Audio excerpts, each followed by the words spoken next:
Men, are you there? I'm here. Good Good. evening. Good afternoon. What can I do for you?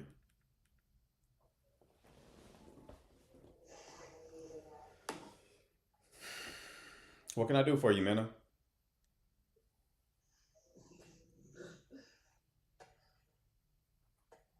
All right. Let's go ahead and drop Minna. So timing fits within compatibility while capacity is more of an alignment factor. I think all of that is compatibility. That's how I would look at it.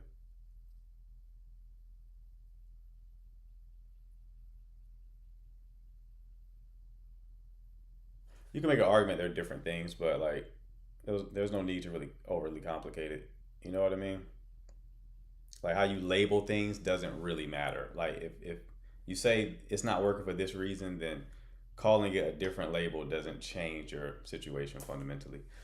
What's going on, boss mom? Hey, how are you? Great. How are you? Happy Friday. Happy Friday indeed. I tune into you every day. I love your advice. Just wanted to put that out there. I appreciate you, love. All right. So my question is, why would and if an ex's feelings are dissipating for you, why would they come back to pursue you if the feelings were already dissipating? Um, Likely to sleep with you, or to get validation, or to confirm they still have access for egoic reasons. Hmm. Okay. Mm-hmm. They think that they still love you, maybe, and then over time they realize that they Mm-hmm. don't. If they break things off with you. I mean that is also a possibility, but I think that's less probable than the other variables that I named. Right? More than likely, it is trying to get some sort of sexual access, especially if it's like the male S. Right? We're talking about men. That pattern is clear, but it could be, oh, I made a mistake, but that mistake could be due to the fact that they weren't able to achieve whatever they thought they could achieve through leaving the relationship, right? Maybe they tried to date other people. They didn't have as much pull as they thought they did. So, when they come back to a place that feels safe, Okay. it depends on the specific situation. So, like, if you want to give more details about this situation, then yeah, we can kind of get more clarity with that. Okay, so just a little confused because I'll give a little bit of the situation Okay, all right. because so me and this person were broken up for about 6 months, but we were still in communication, not all the time, but Okay. still communicating. Um, there were times where we weren't, but then we decided we wanted to work things out again, and it was me that initiated it. I'm gonna be honest, and then he was excited, so he came back, and for like 2 weeks, we were good. It was like honeymoon stage all over again, right? Right. And then a week later, well, he's a dismissive avoidant, so like I would say into the third week, he started to detach, and I felt that. So we talked about it, and then he was like, "Well, I think too much time. Like, first of all, the 2 weeks, you're like, I love you. I choose, like, I want to be with you. I'm excited for us. I'm excited for this and that. Like, you're telling me you love me and all this and that. And then 3 weeks, now we're into the third week, and you're telling me, like, oh, I just feel this disconnect. I'm not. I think I didn't make him feel safe because as avoidance, we have to make them feel safe. So I didn't. I don't think I made him feel safe, which I think is why he started to pull back. Mm-hmm. But with one of the reasoning of him pulling back was, oh well, we were broken up for 6 months. I think that too much time went by and my feelings were already dissipating. So I'm just like, well, why did you come back if your feelings were already dissipating? So that's like the confusion. Why are you telling me you love me, you're excited for this and that for like 2 weeks, and now all of a sudden it's, well, my feelings were already leaving. So The mistake that you're making is if you label the person accurately as dismissive avoidant, they justify reasons for leaving. mhm. So you're assuming that because you said this is the situation, that that's an accurate representation of the situation. Right. You already missed with that because you're dealing with a dismissive avoidant. That's not how they operate. They get uncomfortable with something. I mean, this is textbook dismissive avoidant. Right. You break up. You don't get back. They don't get back together with you immediately. They normally have a second honeymoon phase after they break up with you, and then time passes. They start missing you, right? They think they make a mistake. Then they go back with you, and then the reason that caused them to leave in the first place, which is like that closeness, that those expectations, a lack of independence, or loss of peace, as they would say, they want to They engage in those deactivating strategies again. You know, and part of the deactivating strategies, which is unconscious, is to hyperfixate on perceived flaws. It gives them a good justification to create the distance. So the brain is like, okay, we need to get away from this person. We feel unsafe. So they do put the thermostat lower than we like. So that's disrespectful. Let's leave, right?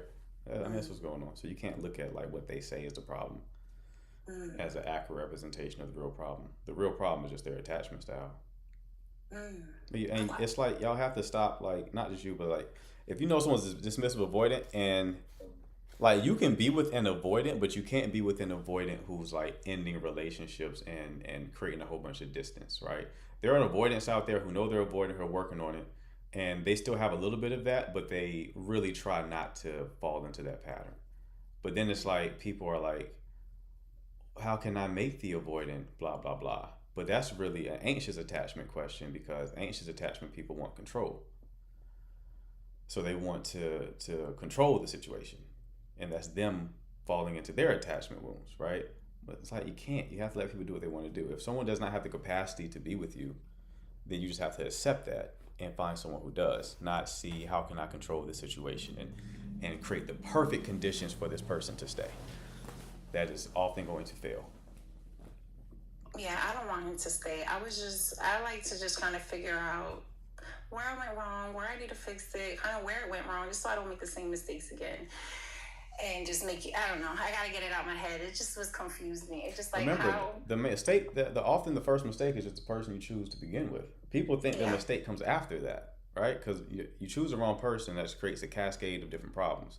So then you try to solve like a problem that you've identified as the root problem, but really it's just an effect of the root problem, which is the attachment system, and then being avoidant. That's just not, you can't do that. Like, you have to just choose people who have who you're more compatible with.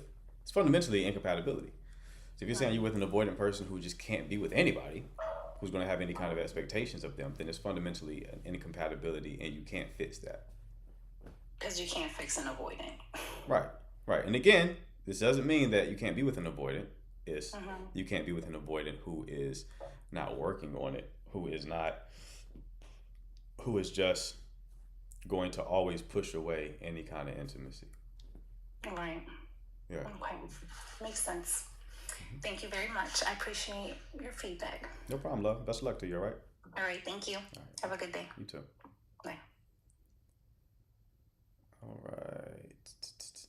We got Ariana in the building. What's up, Ariana? Ariana's on her way to becoming TikTok famous. Wish you could put avoidance on a rocket to Mars. You can't. You don't wish that. You don't wish that. That's half the population, love. That is half the population. And anxious people are no walk in the park either. Like this idea, like avoidance are evil. Well, anxious people are annoying. So just pick your poison. Pick your poison. Really, what, Ariana? So avoidance is not good. Avoidant attachment is, I mean, it's not ideal. Don't hate. Yeah, anxious people are annoying, bro. What do you mean? You have anxious people in the relationships too. Because you didn't fight for them. Well, yeah, I don't expect you to fight for me. That's why I pushed you away. What? No, I'm not fighting for what? I just met you. Fight for what?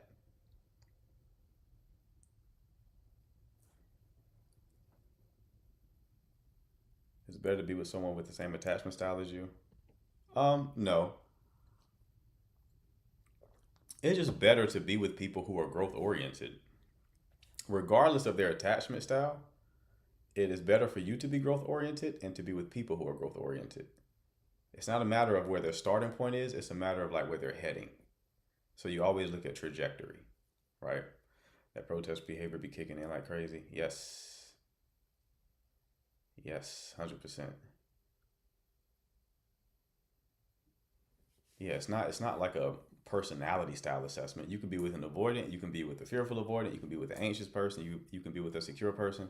As long as they're growth oriented, it can work out. If they're not growth oriented, it's probably not going to work out. And if you're not growth oriented, it's probably not going to work out.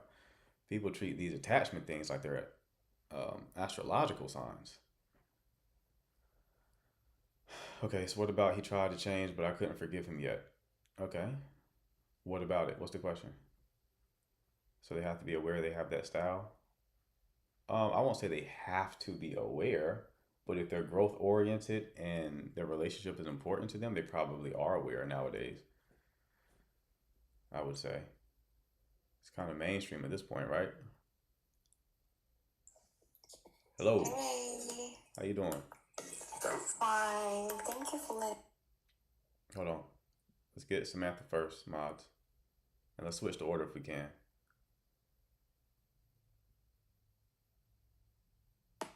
Okay, Samantha, what's Thank you going on? for letting me join. Absolutely, love. What's going on? So I'm with my boyfriend. It's been like 3 years we're together. Sorry for my accent. I'm French. Okay. So it's been 3 years we're together, and the first year that we started dating, I started talking about marriage because his father and his mother are not married, but they're still together. Okay. And me personally, I want to get married. Okay. And he started saying, yeah, no, I don't want to get married. I don't like that, blah, blah, blah. And after the second year, I was really pushing him for that, you know? Bonjour. And after the second year, he started to say, yeah, why not? And after that, I keep asking him, and I was like I want to get married, you know? I want to get married. I just want to know if it's gonna happen or not. And he said, after we've been together in a house and everything, he said, yes, we're gonna get married. I'm gonna ask you. Just wait, no. And yesterday, I say it again if we're gonna get married or not, and he said he doesn't know. He always changed his mind. And this morning I said, I'm not gonna waste any time with you anymore. And he said, no, it's just I'm a little bit stressed right now, and no. So I really don't know. I want to have your advice. This is what I'm saying. So, how long have y'all been dating? We've Or been dating for 1 year, okay, and we've been a couple for 2 years. okay. So in a relationship for 2 years, and this whole time he said that marriage was guaranteed, like eventually, right? No, in the beginning, he was like, no. I don't want to get married. I hate that shit. No. And when we've been together and everything, he started to change his mind because I'm gonna be honest, I like forced him a little bit, you know. Sorry. And he started to change his mind. He was like, you know what? Yeah, maybe. Yeah, no. Because he was really scared about that. Mm-hmm. A lot of person in his family being saying that when you get married, it's only beneficial for the woman and blah blah blah. No. Right. So after that, he been saying, yeah, I'm gonna ask you for marriage. And I was like, oh, for real? And he was like, yeah. And yesterday we started talking about that, and I always put the argument, you know, he never talks about that. And I have messages where he says, yes, I'm gonna marry you. Yes, I'm gonna do it. No. Right. And yesterday he said, I don't know. And we had a big fight. And I said, I'm gonna leave. And now I think he's stressing a little bit. So he's like, look, I'm really stressed right now. It's that, and you're making me pressure, and no. And I said to him, I'm not pressuring you to marry me. I just want to know if you want or not. So for me, you know that that's really something that I want. So just let me go find my soulmate, you Right. know? But But here's the thing. And this yeah, I'm seeing like a pattern because it's like again, a lot of these problems were kind of shown early on and then we stay and then we create more problems, right? So the real issue is when you met him, you knew that you wanted to be married and he said that he did not. yeah, And then you stayed with somebody who said that they do not want to be married in hopes to convince them, right? yeah, So he already told you where his mind was. He already told you that he wasn't wanting to get married. Yeah, you may have persuaded him a little bit, but that's still his fundamental position is he doesn't desire it. At best, he will be doing it because you want to, right? But that's not yeah. somebody This who is you what want he to. was saying. He was Yes, saying, I really want to do it because you want to get that's not married. the person who you want to be married to. It's someone who's doing it for you because then they'll resent you because marriage is going to create issues. You're going to have more conflict, more problems. That's just part of it, right? A lot of beautiful parts to it, but that's also a part of it. And then when those problems occur, it's going to be your fault because you're the one who wanted this in the first place. Yeah. So what you're telling me right now is that's my fault because he telling me at the first place. Yeah, I wouldn't think of it as fault, right? It's not, you don't beat yourself up over this. We all make mistakes. But yes, the mistake that you made in this situation was you knew you wanted to be married and then you got with someone who flat out told you they did not want to be married. It's like it's like you wanting children and then you're with someone who says they don't want children. And then you're confused as to why they don't have children with you. Yeah, I understand because I'm 23, okay, Mm-hmm. and when we first was talking about that, like he's the way he was talking about marriage was really bad. He was saying like it's only beneficial for the woman. Mm-hmm. Na na na na na. My uncle says that. My na na na na says that. Na, na. We don't need papers to be together. Na na na. Right. But for me, I need like security, you know. Right. So do you think I should like give him a little bit of time because he already told me yes? No. No. No. Okay. Thank you so much. No problem, love. Have Best a of luck to nice you. day. You Bye. too. Monk, are you there?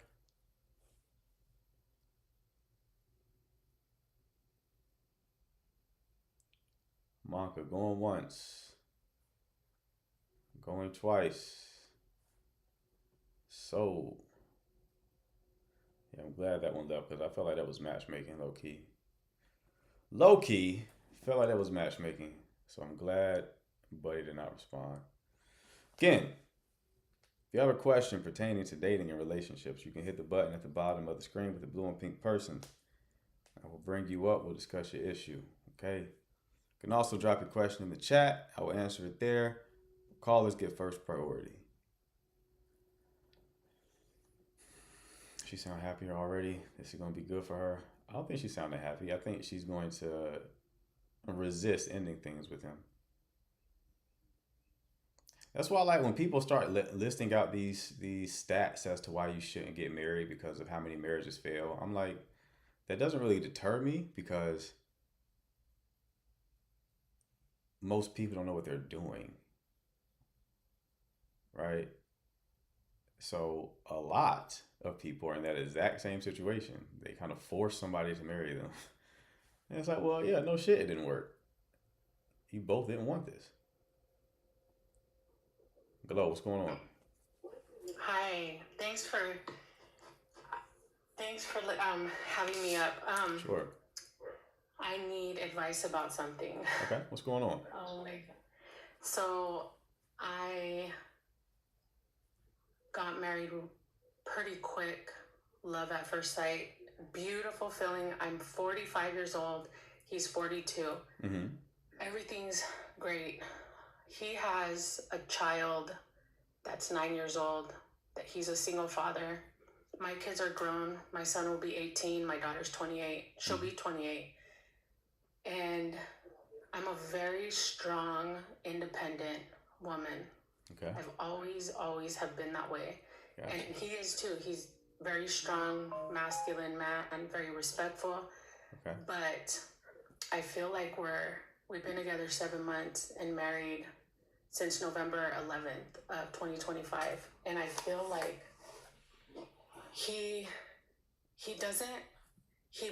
I feel like he wants me to shrink myself when it comes to anything. And I feel like he gets very frustrated with me because he doesn't want me to speak up. And I'm not used to that. I'm not used to a man doesn't really want me to say anything. It's kind of like, I'm the man of the house. You know, you must obey. He doesn't say it in those words. And I'm starting to feel like, I don't think this is going to work. Like, I don't know if I'm just too strong of a woman to be with a man. I don't know. I'm so confused. We've joined our families together, and now I'm second guessing all of this. Like, I just need some advice. So what specifically is he doing or saying that's giving you this impression? Okay, so for example, right now, I have a flat tire on my truck, and he's telling me, guiding me, okay, this is what you need to do. Mm-hmm. And my grandpa was a mechanic. I seen a lot as I was growing up, so I'm not like, I don't know anything. So I go out there in my garage, but the jack doesn't go underneath the car because the tire is so low, because I'm trying to get it so the jack, I could put it up, blah, blah, blah. Put the spare tire on, so I'm trying to figure this out, and I work from home, so I'm trying to do this and work at the same time. So I call my dad. I said, hey, Dad, this is going on because my husband right now is at work. And so I told him, hey, my dad's going to bring over the jack because it's slimmer to get under. He's texting me, literally right now, he's texting me that I'm making this a big deal, that I need to put the truck in the dirt. He's just very like, I feel like he wants to fight all the time and clash with me because he's right, because he's the man. And I'm just like, what is going on? No, I need specifics. So you said that the jack that you have doesn't work. So you called your father. He's bringing the slimmer jack, and you told your husband that your father's bringing the slimmer jack. And his immediate response to that was what? I'm making this a big deal, that I need to take the truck out of the garage and put it in the dirt, because then the smaller jack I could dig it in the ground so that it could fit. And I think it maybe bothered him that I called my dad. Right. I don't know. It's like in Spanish, it's called machisto. He's a very prideful man. Right. Okay. And I don't know. I'm just like, it's very early into our relationship. It's very early. We just got married in November. Right. How long did y'all date before y'all got married? We got married November of 2025. How long did y'all date before y'all got married? We met in August, the end of August, and got married November 11th. So 2.5 months later, we got married. Why did y'all get married so fast? It was kind of one of those things, like our connection was something I've never ever felt before. And I understood and accepted that I didn't know all of him. But whatever came, I was going to accept it. And it was fine. I mean, it sounds like you changed your mind about that. I did, because I'm like, we've only been together. I was previously married. I was with my ex-husband for 17 years. And now I was single for 5 years until I met him in August of 2025. And I was willing to be the same way and have that clarity that I didn't know this man, but the courtship, the respect, peacefulness that I felt, and I still do. But when it comes to certain things, like we enjoy each other's company, we get on, everything's good. But when it comes to me speaking up or anything that has to do with his 9-year-old daughter or my grown kids, we just, boom, we just butt heads bad. Because he's like, whatever I say, it feels like it doesn't matter. And I'm like, oh my God, like, why are you? He's like, I'm trying to shake things up because my daughter lives with me. She's a student, that she should be helping me more. My son is 17 this year. Yeah, I mean, this is following the same pattern of like the previous call. I'm seeing it's going to be a theme of today's call. The mistake that you made was the earlier mistake, and you're experiencing a long tail effect of the earlier mistake, which was you got married after knowing somebody for 2 months, love. Y'all in your 40s, y'all should know better by now. This is a situation where it's like, you don't know nobody in 2 months. You can't go all, you just like, you have to factor in chemistry plus compatibility, right? You have to factor those two things in. Chemistry, you know almost immediately. Compatibility takes time. You got to actually know the person. People wear masks within 2 months of knowing them. There's even a 3-month rule people tell you before you get into a relationship. So people typically say you want to be around the person for 3 months before you even be boyfriend and girlfriend. So y'all didn't even make it to 3 months before y'all got married, right? So it's like, if you get married, my view of marriage is when problems come, unless it's like infidelity or something like that, you work it out. You figure it out, right? You don't just flippantly make that decision. And that's why you take your time to make it. So we got to work with what we currently have. Now, because this can actually hurt you moving forward with other potential partners if you have to come and say, I've been divorced twice. Like, people hear that, they get skittish. So the thing is, you haven't told me anything thus far that's not workable, to be honest. Because I'm sure if I was to talk to him, he would say, you don't listen. He would probably say, I hear the dynamic. I can promise you, if I talk to him, he would be like, you don't respect his opinion. So he would probably say the exact same thing you're saying about him. More than likely, that's what he would say, right? Because he'll tell you to do something, you try to solve the problem, and then you come back with him being like, well, this is what I think I should do. Or I called somebody else and they told me this. Now he's like, we don't fucking listen to anything I have to say. And now he gets triggered because it's like, well, I'm supposed to be the man in the house, but I feel like I'm with the man, right? Because you won't allow me to make a decision and be heard. This is a situation that's mostly going to have to require some finesse. For relationships to work out, there needs to be some degree of polarity. Y'all both can't be the man in the situation. Yes. You just can't be. So that doesn't mean you can't be heard, but you need to be heard in a way that's softer, right? For this to work. You need to be a weak man. That's the thing. People think like when you get with a masculine man, it makes you softer. No, it doesn't. It can if you're open to it. But oftentimes, if you get a masculine man with like a masculine woman, which I'm getting the vibes you are, because it's how you describe yourself, strong, independent, already giving masculine vibes, there's a lot of conflict because both parties want to take control and lead.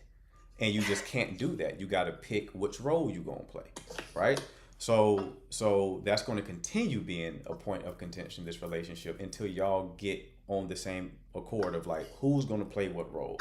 Is this going to be a permanent role where he leads and then you're the advisor, but he leads, or like permanently? Or is it going to be a situation where it's context dependent, where in these situations he leads and in these situations you lead? But there needs to be some sort of conversation there. But this is something where a little bit finesse will help you a lot, right? Because you didn't have to tell him that. You could have just changed the tire. You didn't even have to tell him that you called your dad and your dad is coming over and doing something, yada, yada, yada. That wasn't even needed to be communicated. All that needed to be communicated was tire was changed, right? And then he would look at it as, I helped. Yay, I led her through this situation. And then your tire's fixed. But you felt the need to say, I called my father. He's going to solve the problem. All he heard was, you were incompetent. You couldn't solve the problem, so I had to call another man to come do it. That's what he heard when you called him. That's why he reacted that way. And that doesn't mean that you're wrong. What it means is you need more finesse, right? You got to know who you are with. You have to know the man you are with, right? Like I saw Ice-T was asked for, he's like a rapper who plays on, what's the show he's on? And whatever, some police show. And somebody asked him, he's been married for a long time, and they asked him like for marriage advice. And he said, I know how to make marriage work with my woman. I don't know how to make marriage work with your woman. right? Mm. Now, there was wisdom in that because part of it was you got to know the person you're with and then adjust. So you have to learn the man you're with and adjust your approach in a way that actually works for both of you, right? You're not doing that right now. You're like, this is me. I come as me, and this should naturally work. It's like not in a relationship. There needs to be some degree of bending, right? So I know it was a lot, but all of what I just told you is 100% accurate, by the way. So that's how you would have to approach this if you want this marriage to work out. But you haven't said anything thus far that makes me think that like y'all can't be together. Yeah. Yeah. Thank you so much. I just, you know, being in survival mode after my divorce, and, you know, I'm learning to put my guard down. And I think it's just, you're right. It's just going to take time. And I have to understand that I have a man in my life now, you know, and he's just a very strong man. And maybe I'm just not used to it.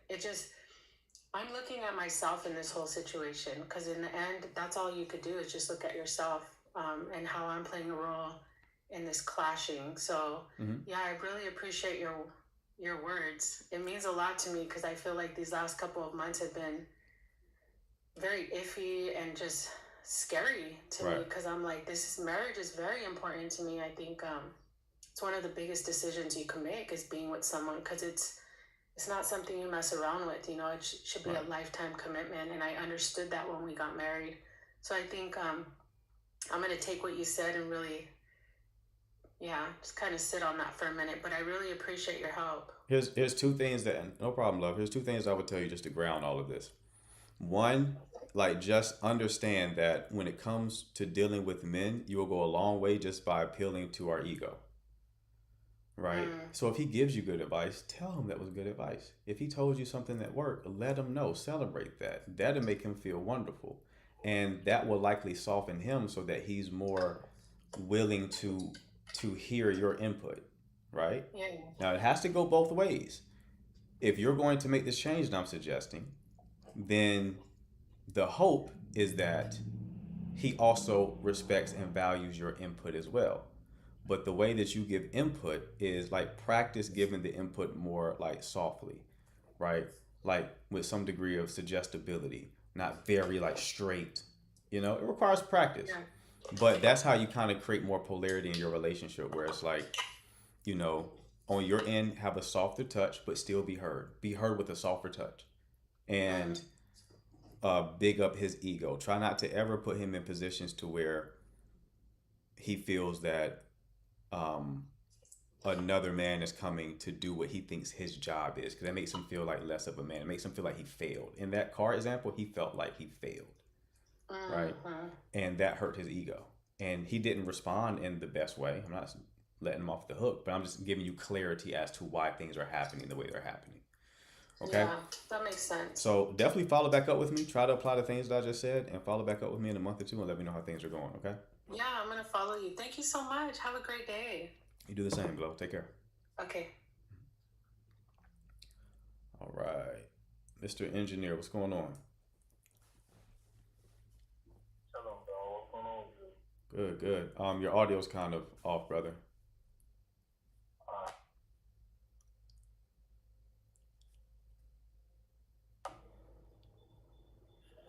Hello? Okay, I got you now. Yeah, I don't know, like, if my question is related with your subject, but so, like, I never had a girl interested in me, and I'm the one that usually goes for the girls, and most of the time, I be getting rejected, right? So it's like right now, like I accepted like that I'm not a lovable person. I don't know what's wrong, like, you know what I'm saying? How old are you? I'm 18. 18. Okay, you're young. Okay. Why do you think you're not lovable? Cause I've never had someone interested in me. Like, I've never had someone to love me. I don't have any evidence to support that, right? Okay. I understand. Okay. So have you tried to like talk to women that you are romantically interested in? Yeah, a couple, and I only been with one girl, and the rest of them just rejected me, basically. Okay. Were these girls you went to school with or girls you just saw out and about? Uh, Most of them are like my homegirls, my friend homegirls. Yeah, Okay. Your homegirls and the friends of your homegirls. yeah, Okay. So you have women friends. yeah. I do have a couple, but not anymore. Like after I asked her out. She just distanced herself. Okay. So you had women friends who you asked out and then they distanced themselves from you after you Yeah, tried to she ask them just out. became weird, you know. Okay, understand. So before you asked them out, did you talk to them about this issue? Nah, Okay. So you kept this to yourself? All right. yeah, Before you became friends with them, you were romantically interested in them. You just became friends instead. nah, not to like. It started as a friendship, and I just started developing emotion towards one of them, and that was it. Okay. So when you talk to women, it's either women who you see out and about, or it's women who are friends with the women friends you already had. Yeah, Okay. Are you in college or anything right now? yeah. I'm going to school. Okay. Do you talk to any women at your school? Not really. Okay. What does your social life look like? You have any friends? I do have friends, but they're mostly males, right? Okay. Yeah, that's what I'm asking. So you have a good friend group. Do y'all like go out or do y'all kind of just stay inside? Uh, yeah, we go out, but like I feel like all of us are introverted, so we Gotcha. just we just keep ourselves to ourselves. Gotcha. Okay. That's something I would change. Here's something I've never said before. You could befriend men who are good with women. You learn a lot through osmosis. So right now, your main issue is you don't have a frame of reference. Like, do you have any older brothers or anything like that? Nah, they're not.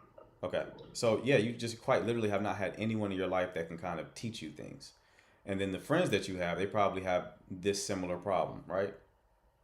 Some of them do, and I have a couple of friends who are like very good with females, Uh-huh. and it just like they're so competitive, right? They just come to you and trying to flex, It's not like, oh, let me help you. They be like, yo, you don't get no bitches, I get bitches type shit. Yeah, because they're not trying to share the wisdom with you. They're just like using it to sun you a little bit.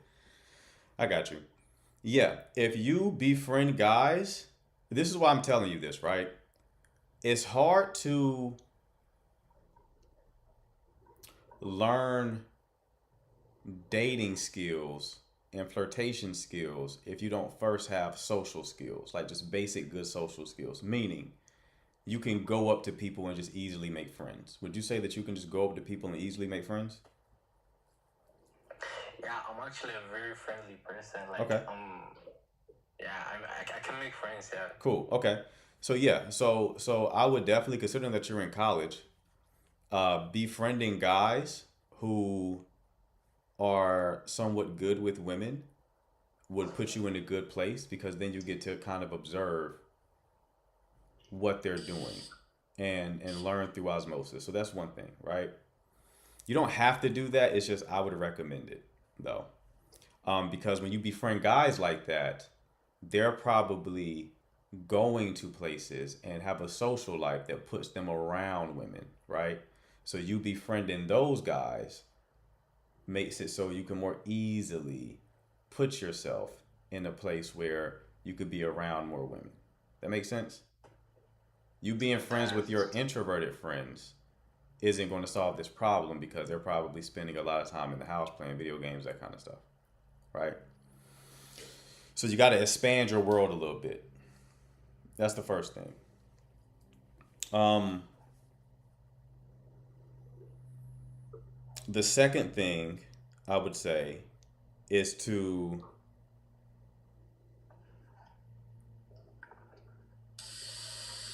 What kind of hobbies are you into? Like, what do you do on a daily basis? The past couple months, we be going out to billiard place like a pool. You saying playing pool? Yeah. Okay. Except for that, I be just reading book, gym. That's it. Okay. So you hit the gym, you read Yeah. books, and you play pool. Are you a part of any kind of like pool league or pool club? Nah, I just play with my friends. Okay. You might want to do like join a league or a club because those are typically co-ed. So there's men and women who do it. Can you repeat that again? So you might want to join a league or a pool club because those are co-ed, meaning both men and women do it. That could be a way for you to get around more women who have a similar interest as you, right? True, yeah. So there's a lot of things you can do, man. This is going to, the core of your issue is going to be one, self-esteem, right? Because you're looking at it as, okay, these women turned me down, so I'm not lovable. That's not true at all. That's not true at all. Okay? You're 18. You're still growing into the man you're going to be, right? So you're not unlovable. You just are not, you don't have the skill yet. All this is a skill. Okay? So your friends who have women, they have the skill for that. They learned it either through having an older brother or either through, having some medium that taught them the ropes a little bit, right? It could even be your father. You, for whatever reason, have not learned that skill set. So now, what you need to do is just learn the skill. And you learn the skill, one, by putting in the reps, but two, by an awareness of what you're doing wrong. So this is what I want you to do, okay? After you get off this live, you still there? Because you're muted.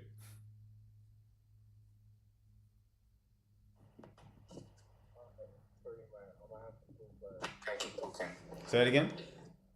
I have to go, but you can't keep talking. Okay, here's the thing. After I end this conversation, shoot me your email via DM. I'm going to send you the course that I have, okay? That's going to help you develop the skill set, all right? Because I will need to talk to you for a lot longer to kind of figure out exactly where you're gapped. But the course is a way for you to go ahead and solve this problem for yourself, okay? All right, sounds good, man. I'll do that. All right, sounds good, brother. You take care. All right, man. Super, brother. You too. All right. Lady Jax, what's going on?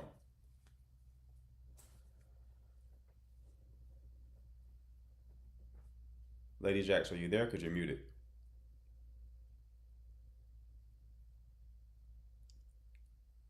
Going once. Going twice. All right. Nana, what's going on? Hi, hello. How you doing? Good. I came to talk to you about some relationship advice. Okay. So, my bad, I'm not really. I can't talk. Okay, so me and my baby daddy been together for like almost 2 years. Okay. And when we first started talking, it was good at first. Like, it was genuine, it was caring, like just genuine. Right. So then a couple of months go by, he started to, do bull. And I started to catch him and this and that. Then he would tell me he's sorry, he won't do it again. But then end up doing it again and again and again. Keep saying he's sorry, So then, 2025 come. We move into this apartment and I end up getting pregnant. Whatever. I had my baby and stuff like that. But in the midst of me being pregnant, he was still like doing bullshit basically. And I was still catching him. And then he would say, like, he would just basically lie and say that he wasn't doing nothing or whatever.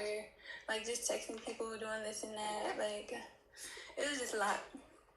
So, I don't even know where to start. Like, Yeah, what's your question? What is your ultimate question? but Okay, so when I had my baby, he started like he basically like wanted to change himself.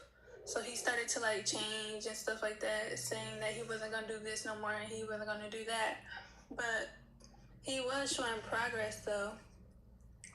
But like in the midst of him showing progress and him like showing me that he's actually like for real this time, actually like ready to man up, I guess. I don't know, but in the midst of that, he was still like he still had his flaws and stuff, but I can still see the progress that he was trying to make in the midst of trying to become better. Does that make sense? Mm-hmm. So once he was doing that, I started to like get like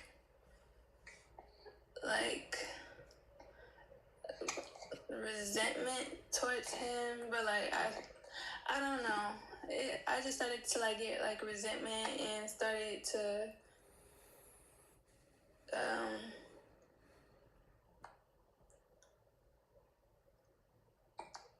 like just tell like just kept on bringing up the past on what he used to do and stuff like that, and emotionally, physically, mentally, like all that type of stuff while he was trying to do better.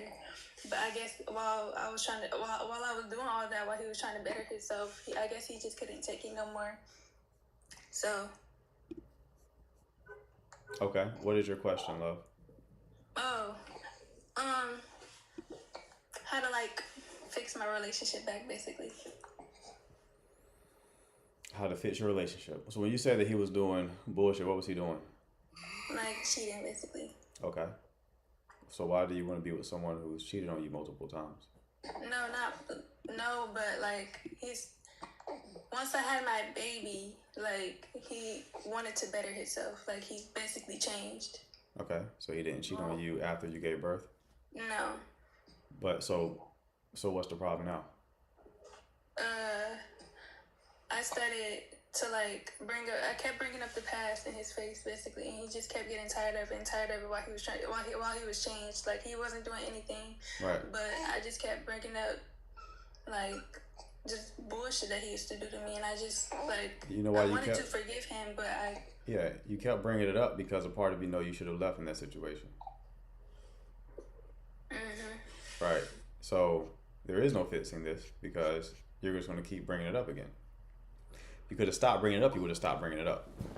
So you can't stop bringing it up. So even if you did convince him to get back with you, he'll just leave you again because you're going to go back to just bringing up the past again. But I won't though. Why do you say that? Huh? Why do you say you won't?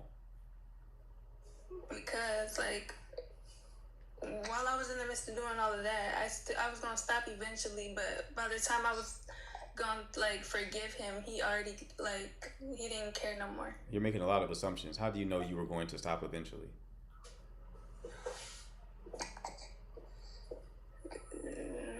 You don't. You were hoping that you would stop eventually. You assumed that you would stop eventually. That's not the same thing. You were not going to stop eventually. You were going to continue to bring this up because he hurt you and betrayed you, right? And Right. you didn't forgive him, which is understandable. It's very hard to forgive somebody for cheating. So you're not wrong for that. But the problem is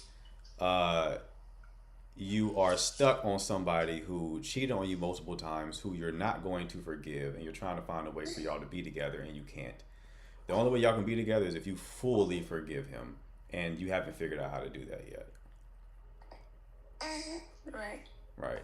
So that's the real problem. So either you forgive him, find a way to forgive him, or accept that you can't, and then just move on with your life and find someone that's not going to cheat on you. Because I do want to forgive him, but like I really do want to fully forgive him this time. But it's like it's basically like too late for him. He's saying that he hopes I find someone better.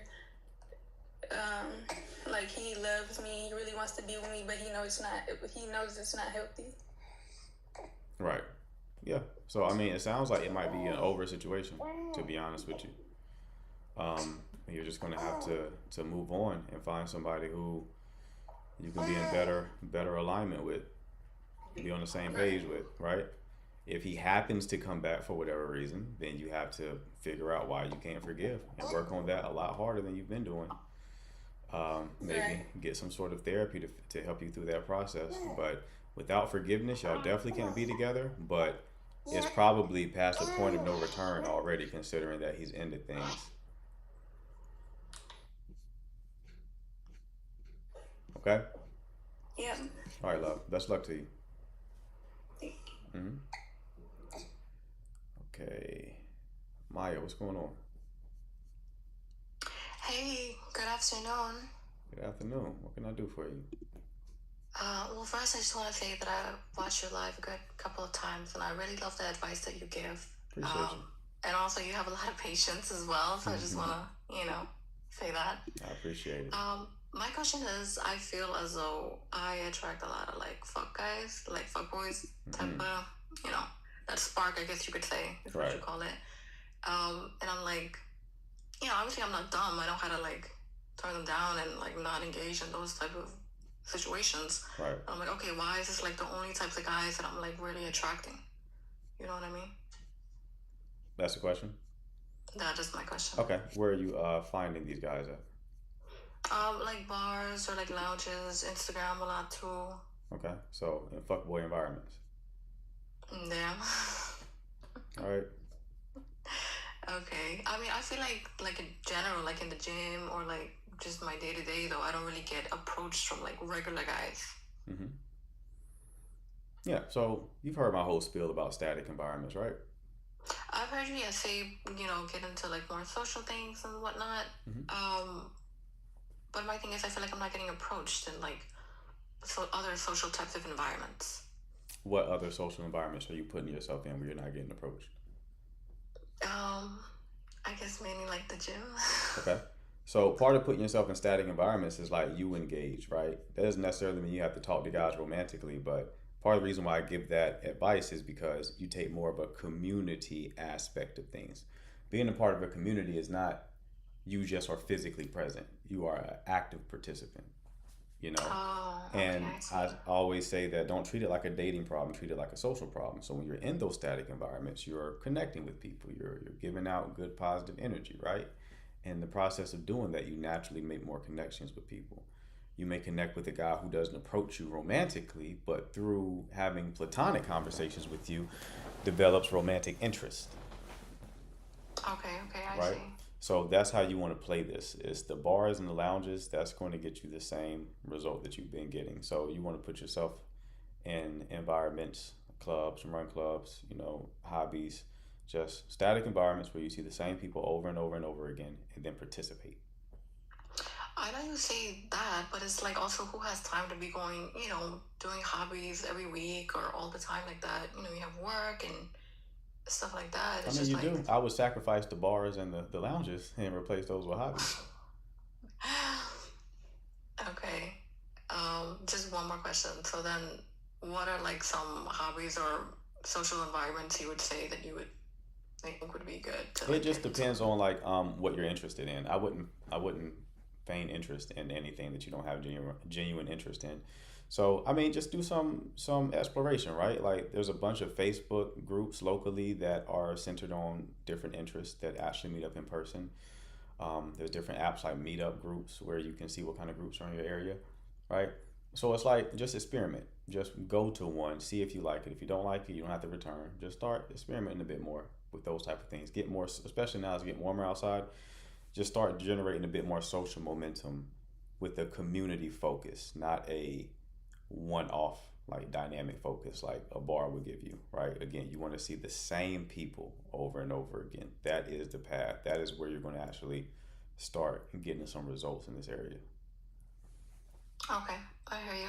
Thank you. No problem, love. Best luck to you. Thank you. Hmm. Sarah, what's going on? Hi, Hello. I actually really love the advice that you just gave. I feel like I need to implement that myself. Hmm. But my question was, is it possible to move a connection forward um, in like a feminine way without like a leading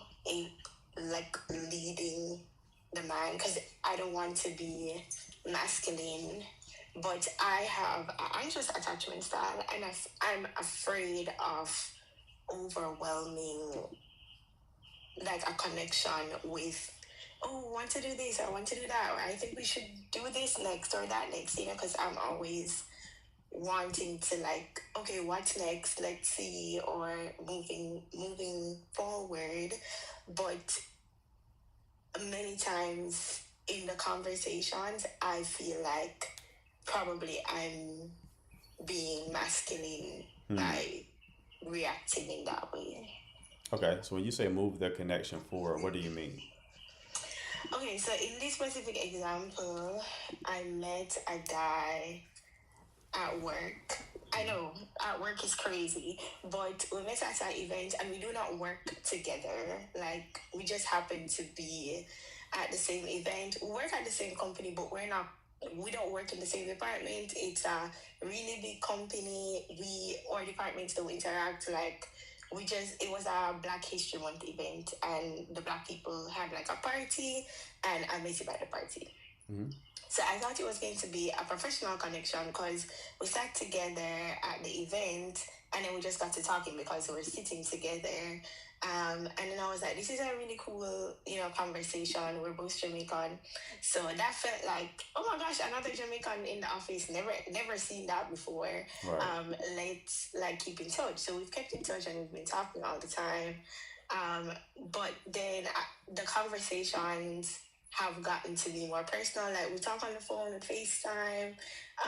We've had lunch at free times. But now I'm thinking, why haven't we like gone on a date or do something? But I don't want to ask him on a date. But I want the connection to move forward. So I want to like be in my feminine and not like tell him what to do, but I also want to like move the connection forward. So I'm wondering, like, do I just wait? Do I just wait and see? So how long has it been since y'all been connected? We met at a Black History Month event at the end of February. Okay. So it's been like a month now. Okay. And y'all have done what together so far? Just talk on the phone mostly, and we've like seen each other a couple times, but a couple times like he'll be like leaving work, and then I'll take lunch, and then we'll see each other like outside the office, and that's it. It's not like we're going out or doing anything. Okay, so when you say y'all talk on the phone, did he ask for your number? No, I asked for his number. Okay. Yeah. I asked for his number. He initiated us talking like on the phone, but I asked for his number and I reached out first. Yeah. Again, a mistake was made earlier. When y'all talk on the phone, what are y'all talking about? As I said, the connection has gotten more personal, but I would say when we just met, we first talked about just being Jamaican, talked about our parents, our culture, food that we like, places that we enjoy in our country. But then like our most recent conversation, we've talked about like past relationships. We've talked about like hobbies that we like. We've had like flirtatious conversation, I would say. So it kind of feels like we're feeling each other, but Are you initiating these phone calls? No, he initiated the phone call. He's like, why haven't you FaceTime me? He's like, you always texting me we should FaceTime, and then we FaceTimed last week, and then he FaceTimed me again last night. So we've FaceTimed 3 times. Twice it was him. I did it the second time. So the first time was him, then me. I did it the second time, and then he did it last night. Okay. All right. How old are you two? 28. We're both the same age.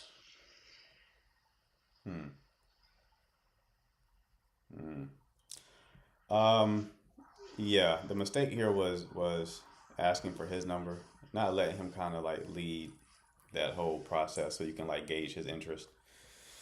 There's nothing that you need to do on your end. He might ask you out, he might not, but I wouldn't wait on it, right? You should still No, I'm live. not doing that for sure. Yeah, So, you should still live your life. Be open to other connections, right? If he happens to ask you out and you want to go out, then go out. But I wouldn't try to move things forward because if you do, you will forever wear that mantle. Every point of progression is going to depend on you initiating it. Okay, so if you don't want to do that, don't do it now. okay, fair. Thank you. No problem, love. Best of luck to you. All right, Denise, what's going on? Can you hear me? Hmm. Okay. So I've been talking to this guy for about a year now, off and on. Sorry, I'm a little nervous. And he wasn't like. I asked him what's his like love language, and he was like physical and affirmation. So he doesn't seem interested in me. I'm like, why don't you ask me questions? Like, are you not interested? And he just went off on me and just ghosted me. Like, what do I do? Like, do I check in on him like a week later, 2 weeks later, or do I leave him alone and just not bother? But we've been talking off and on, so I was trying to get all my ducks in a row before I got with him. But he wants to see me already, and it's been a year. So am I doing something wrong? If he ghosted you, I would leave him alone. Okay, that's all they needed to know. But what if he texts me like later on? What do I do? Like entertain it or just leave him alone and just How be long? done with him? How long has he ghosted you? It's been about a week now. Yeah, I would not entertain it. Okay, that's all I need to know. Thank you. No problem. Hello.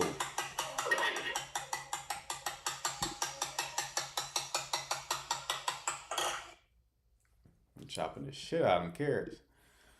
All right. Let's see if we got another one.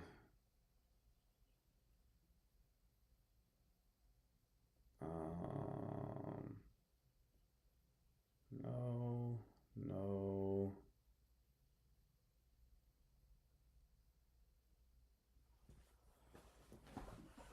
Hello.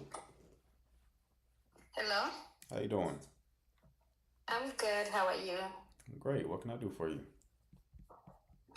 Yeah, I do watch your lives a lot, and I'd say they're really helpful. I get a lot of advice. I appreciate you. And wanted to ask something. Mm-hmm. So I met this guy from like 2 years ago, Mm-hmm. and we were like trying to get to know each other. And back then I was still in college, I was doing internship, and he was working. Like career-wise, we're in the same career. We're both engineers. Mm-hmm. And when I graduated, I ended up working at the same company as him.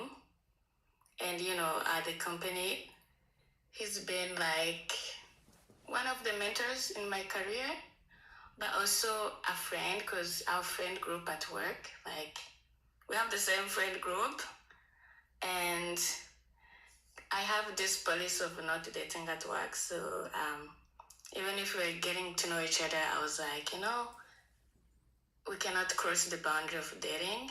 So Right. we can stay friends, but I don't want to date at work. That's my policy. Right. Okay, so he did not cross that boundary, but every day, like, he's always nice to me, and sometimes I'm always like, okay, sometimes we can flirt a little bit, but it doesn't go beyond the boundaries. We go out together sometimes. So my question is like, I still see the chemistry there, but then I have the policy of not dating at work. Like, how do I go about it? So you are asking whether or not you should date this person, considering that you don't like to date at work? Yeah. Okay. Has he tried to date you? I mean, initially when we met, we kind of were intimate, and What do you mean we the kind things of? that he do, What do you like mean at we work, kind of? some of them can be like romantic. Like, for example, if me and my friend are walking outside after lunch to get some steps in, when we meet, he stops and then he walks us. We sit in different buildings, and he would walk me back to my desk. like he does all these like cute things, and I kind of read it as him trying to pursue me, but indirectly. Okay. Yeah. When you say we kind of were intimate, what does that mean? Well, it was like a situationship when we first met. It was a situationship when y'all first met, Yeah. and y'all met at work. Yeah. So No, what? no, no. When we met, it was like we met at an event. I wasn't working at the same company. I was interning with a different company. Oh, well, this doesn't matter then. You've But already. then we ended up working at the same company right now. Now we work at the same Yeah, company. it doesn't matter now. Y'all have already crossed that threshold. But that was before I joined the company. I know that. What I'm saying is Mm. that advice is given to people who meet at work and they've never done anything. You've already done something with this person. So now that logic doesn't apply to this situation. So, like, what's the difference if you met at work or before? Yeah, like why do you think people tell you not to deal with people that you work with? Like what is your reason for not dealing with people that you work with? Number one reason is because it's like right now at work we have the same friend group. Like my friends and his friends are the same. And if we date and something happens, it's gonna be weird having to see him at work and even the tension in the friend group. The point is something's already happened. Is it My weird? friends don't know. For now, my friends do not know. Okay, well why do you think they have to know now? If you were to date him now, why would they have to know right this second? If we start dating, Yes. of course they will know because we hang out a lot. So we have to tell the friends that now we are dating. Okay. So you don't want your friends, your work friends, to know that you would potentially date this person. Yeah. Okay. And if they know that if you were to date this person and they find out about it, and then you and him break up, what would be the problem? The problem would be me having to see him to be awkward, and also Why would it be awkward seeing him if you've already slept with this person and dealt with this person? because now it's me who knows, but then if it happens, my other friends or other people at work will Okay. know. But what is the problem there? You just said it would be awkward seeing him. We're not talking about him. What would be awkward about your friends knowing? I don't know. Yeah, you haven't thought through this. You're just thinking emotionally. This doesn't make any sense. Like you've already slept with this person, so that it doesn't matter anymore. Okay, so one thing is that in addition to that, I already have a boyfriend. I believe they Maz, block her too. I actually block her. I'm not just hanging up on her. Block her as well. I ain't got time for the dumb shit today. Not in the mood for that. Not in the mood for dumb shit. I hope you get caught. Actually, don't block her. Let's do some research. I want all the mods to find out who her boyfriend is so we can let her boyfriend know that she's actually trying to cheat on him. That way, people will stop calling in with that dumb shit. It's not the place for you to get cheating advice. Gotta make an example out of somebody.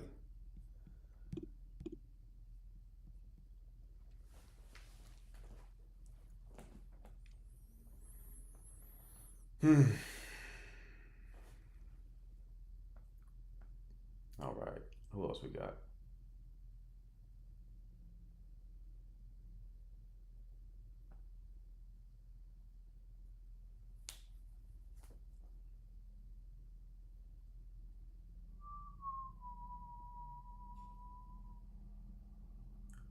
Should have led with that info. Exactly, man. People annoy me.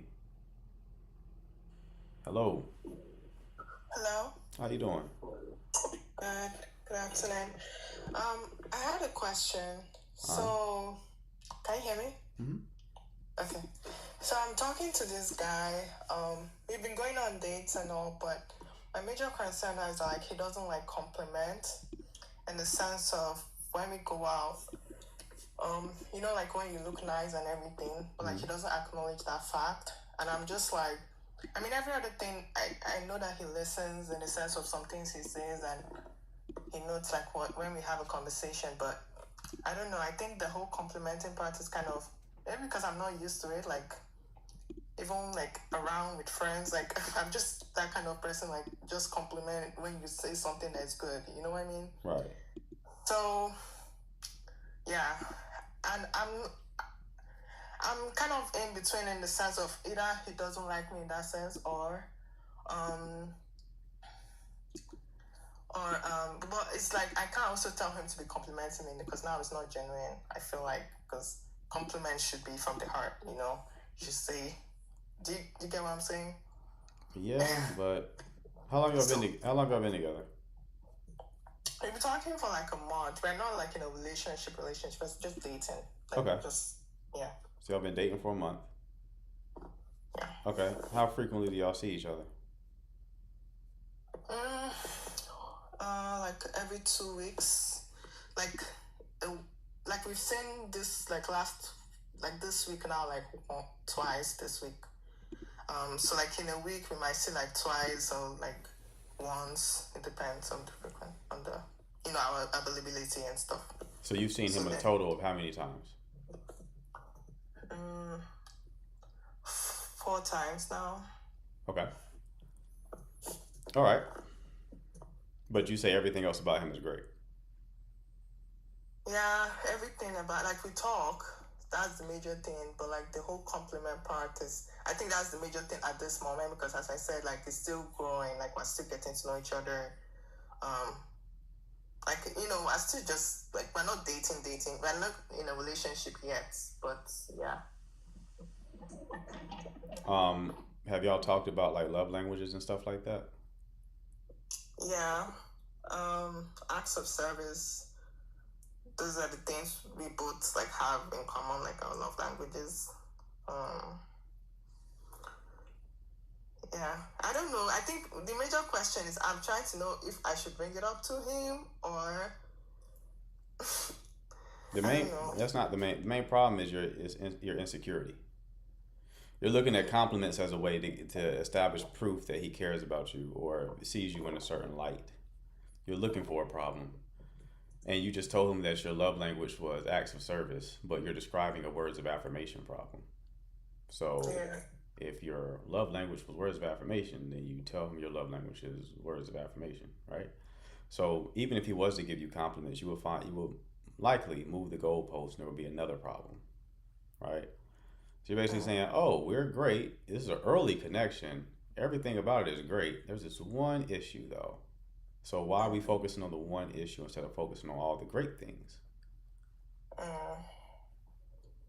Okay. I mean, you make a good point. Mm-hmm. Okay.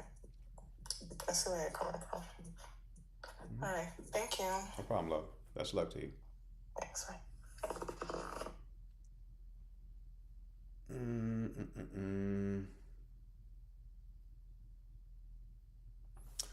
Danny, would you we gotta change things. So hold on one second, Melanie. So I'm seeing a pattern that the first callers who come in set this tone for the type of callers that we get. Can we have you, appreciate you, Hector, can we have you be the first caller when you're on the live? Don't force yourself to be on the live. But you be the first caller. New people come in. They'll see a guy calling in, which will likely create the scenario where more guys call in. Because I would like to avoid any lives where it's just all women. It's just underwhelming for me, to be honest with you. So it could be anything. You can call in with a question, a statement, talking about a previous call. But I likely will not continue doing this if it's just all women all the time. Okay? All right. We got anybody else? Let me see.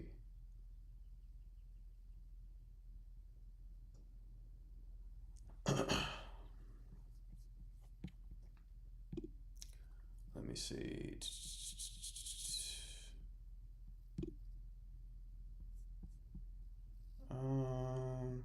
No. ladies, y'all ruin it for me. No, the women are fine. It's just I don't want all women. It can't be all women. There needs to be some mix. We haven't had a male caller today, so I can't do it if it's all women. None of the women callers today have been a problem, except for the one that was trying to cheat. Even the last one wasn't a problem. But we can't have all women here. That's like a poor use of my time as a men's coach. Because part of what I do these lives is to generate content for myself. So I'm asked a question by a guy, and I'm like, okay, yeah, that'd be good content. If I just talk to women all day, it's helping you ladies out, which that's good. That's good karma for me, but it doesn't do anything for my business. So I have to make sure we get more men on the lives.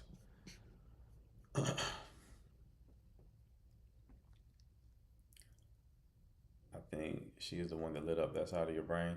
Oh yeah, that call's annoying for sure. The other women callers are fine, but that one was annoying.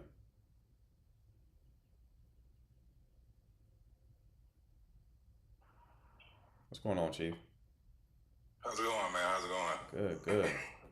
Appreciate the battle. I'm glad the battle cry worked.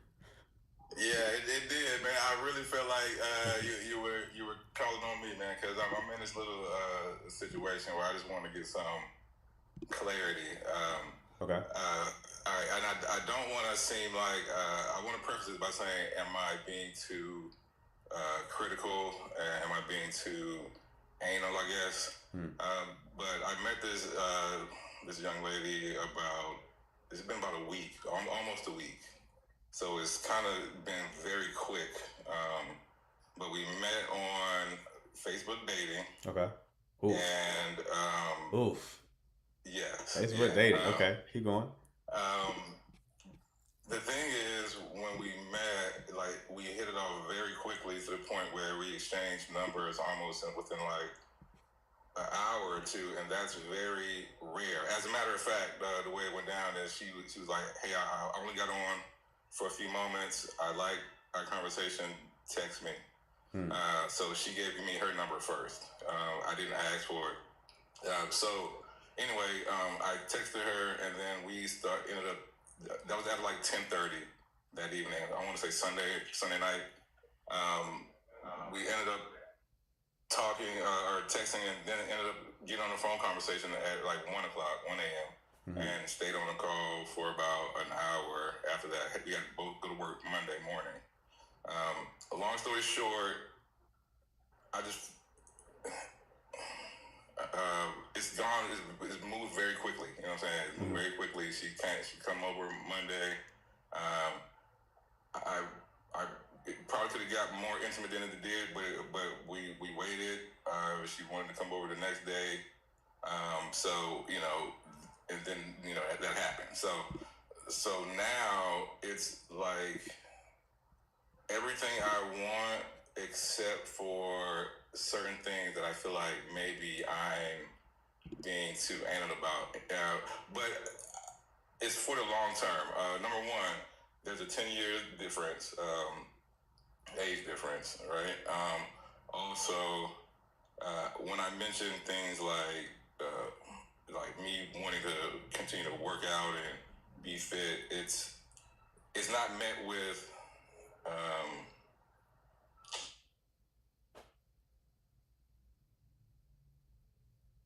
like I would like, Oh, you kind of cut out for a second. You said it wasn't met with what? It's not met with enthusiasm, like I would, like I would like to hear or see in my potential woman. Like the just enthusiasm of wanting to stay fit, for the longevity of everything. It's not. I'm not met with that enthusiasm. It's more like, you would try to be like a drill sergeant or something. I'm like, no, I wouldn't be a drill sergeant. I'm just like trying to look out for my long term. And then plus the fact that I would be 10 years older than 9 years older. Okay. So that's one thing. Number two is, since it's been so quick, a week, like I'm a fan of natural hair normally. She has like braids in, so I don't even know what her natural hair is like, and I don't want to be too over like analyzing on the physical, you know what I'm saying? Because I know it's deeper than that, you know what I'm saying? But Right. still, that's like a preference, you know what I'm saying? Gotcha. So now I'm like, okay, it's only been a week. Like, just kind of ride it out, see how things are when she gets her hair done or things like that, just to kind of see if that's something I want to progress further. But man, she's on it hard. Like, and like I said, she does all the things that you would want, you know, from a woman, as far as like she talks, like she is very, I guess. Promoteful, I guess, you know. She encourages me as far as, you know, doing well, being a good black man, all these things that you would want in a woman, as far as, you know, like propping you up. But I feel like she's moving kind of fast, as far as like she's like, yo, I'm your wife now. Like, I wanted to so like I'm like, whoa, you know. But like I said, I still want to be nice, you know. I still want to be nice, and I still want to kind of progress it, but I don't know if I just need to go ahead and start setting these boundaries now, or just kind of just see, because it's getting to the point now where, you know, she wants to spend the night over multiple nights and things of that nature, and I have to kind of space it out. So now I'm like, okay. Right. So y'all have been dating for how long? It's only been a week. It's been a week, and she's trying to stay over multiple nights. Have y'all gone on any dates? Well, I've cooked, so I've kind of went to the store and we cooked. I cooked for her, so I haven't taken her out on a date. Okay, but she's already calling herself your wife. Yes. All right. Or she wants to be. She wants to be. What did she say specifically? Specifically, for instance, I'm going out with some fellas tomorrow or Saturday night, and she's like, "Are you going on a date?" And I'm like, "No, I'm not going on any dates." I said, "I'm dating you, but haven't gone on any dates with anyone else since we've been talking. It's only been a week, you know what I'm saying? So it's not like I'm just bouncing around from woman to woman to woman." So anyway, she's like, "Well, so later, like maybe 30 minutes later, I got a message saying, well, tell those other bitches that I'm yours and I'm your wife," or something like that, she said. So, right, I looked at it the same way you're looking. I mean, I was like, whoa, that's kind of, you know, too much. But yeah, I think she wants to be with me. She wants to do all these things. But now I'm like, you know, do I need to kind of pump the brakes, which would then kind of obviously make me lose that luster. She's gonna be like, okay, this nigga's not serious. Let me, you know, expand my option more. You see what I'm saying? So I'm in that kind of dilemma where I'm like, it's obviously too quick, right? And this might put all red flags. It's obviously too quick, and right, and then I also felt like it was the love bombing. But we've been, you know, like, things have been passionate. You know, I'm not gonna sit here and lie. You know, things have been very passionate. So right, you know, I'm also like, wow, you know, could it be like this? No, probably not forever. It's not gonna be like that. No, it's listen, you go up that fast. You know, that's why they tell you not to have like an overnight success, right? You have an overnight success, you're gonna crash. You're gonna crash as fast as you rose. And the same thing applies to like romantic connections, right? You start off this high, a crash is coming. So she obviously sounds unstable. This isn't a situation where you slow things down. You gotta cut this off. Right? You could artificially pace the connection, sure, but you're just kicking the can down the road, right? You're delaying the inevitable. The crash is gonna come, whether or not you put boundaries up and stop her coming over your house as much.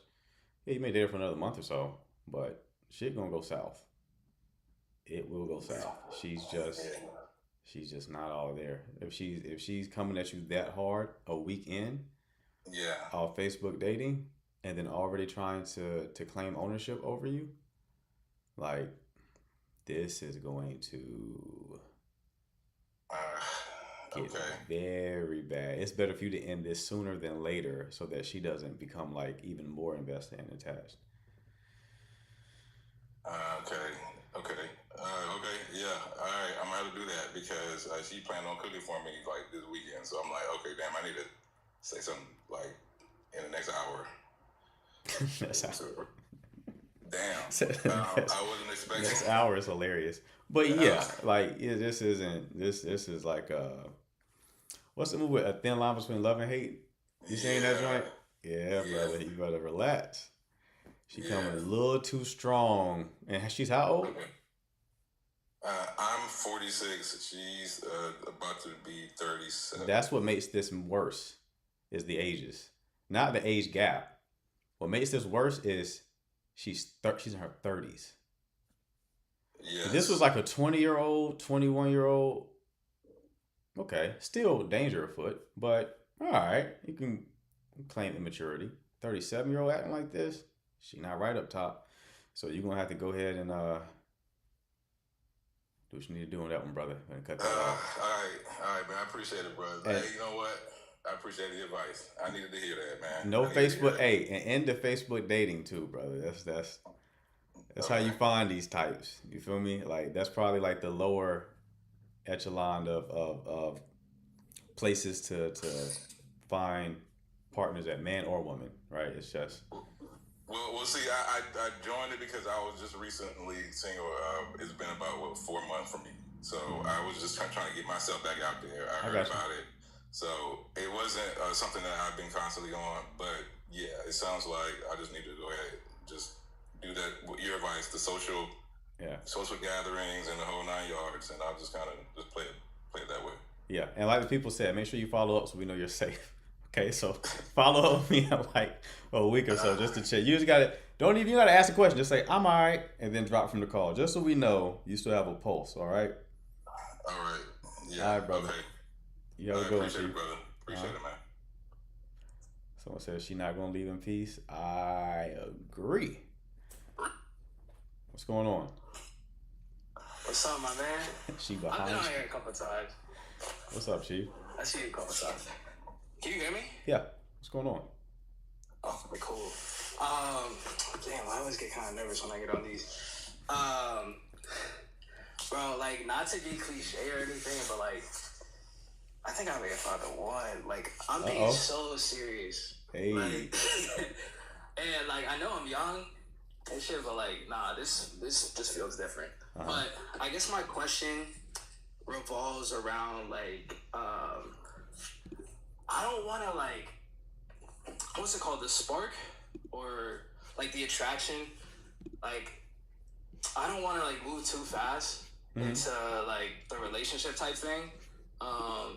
Because like, I don't know. I don't think women find that attractive. Honestly, I've had experiences in the past where like the ones I care less about like stick around. So I'm trying to figure out how I can like slow it down a little bit, even though like I'm trying to like show her that I do like her and like, but I don't know how to do that without like speeding up. Like, I don't know. It's a weird question. Okay. So your question is essentially, you like her, you see potential here, you would like to escalate this into a relationship, but your fear is if you overplay your hand and let her know how much you're feeling her, then that will scare her off? Yes. Okay. That's like the perfect way to sum it up. Okay. How old are you two? I'm 22. She's 24. Okay. Got you a She's like a little bit older. Got a cougar, huh? Got you a little mild cougar. Okay, so how did y'all meet? At the gym. Nice. And y'all been dating? Which is like, I don't know, like the females I've been meeting haven't been at the gym. They've been at like the bars and like clubs and stuff like that. So okay. This one just felt a little more natural. Yeah, we went on a couple dates already. Okay. But yeah, like I dropped her off last night. I was thinking to myself, I'm like, oh, this is like the like this is like the one I just want to like wait, you know, like I don't want to like push any buttons too soon, like. Right. And I'm really not like that at all. Like if I see an opportunity and like shorty's feeling me, you know, I'm a pop it. I'm a pop the question, like, yo, let's what we trying to do. But like, nah, for this one, it's different. I really don't want to mess this up. Okay. Well, that's the first thing. Let's solve that mental problem. Let's say it's okay if you mess it up. Be okay with messing it up. Because trying not to mess it up will paradoxically mess it up. Okay? That's true. So there needs to be a degree of detachment where it's like, I'm feeling her, but I know that if I met her and I'm feeling her like this, there's other women who I can feel to this degree. Okay, so we have to lower how important this is in your head, so you don't sabotage yourself and psych yourself out. That's true. How long have y'all been dating?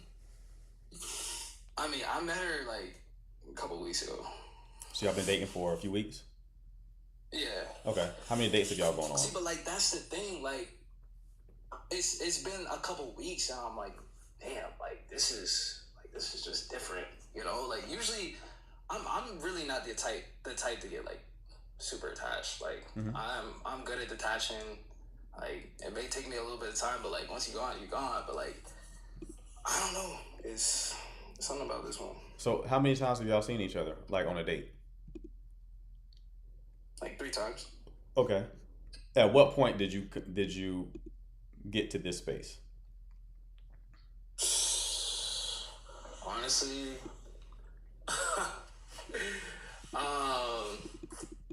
honestly, I even want to say like the first date. Just like, you know when somebody gives you that look and you're just like, damn, like So I don't know. first date you were going. I've never been like. What'd you say? I said first date you were going. Like, essentially, yeah. Okay. But like, obviously, I'm not gonna shoot for the rafters on the first date, but I'm just saying, like, I noticed, like, I've never really had somebody like look at me like that, you know? Okay. But like, yeah, that's too soon. Like, I wasn't catching feelings then, but like, okay.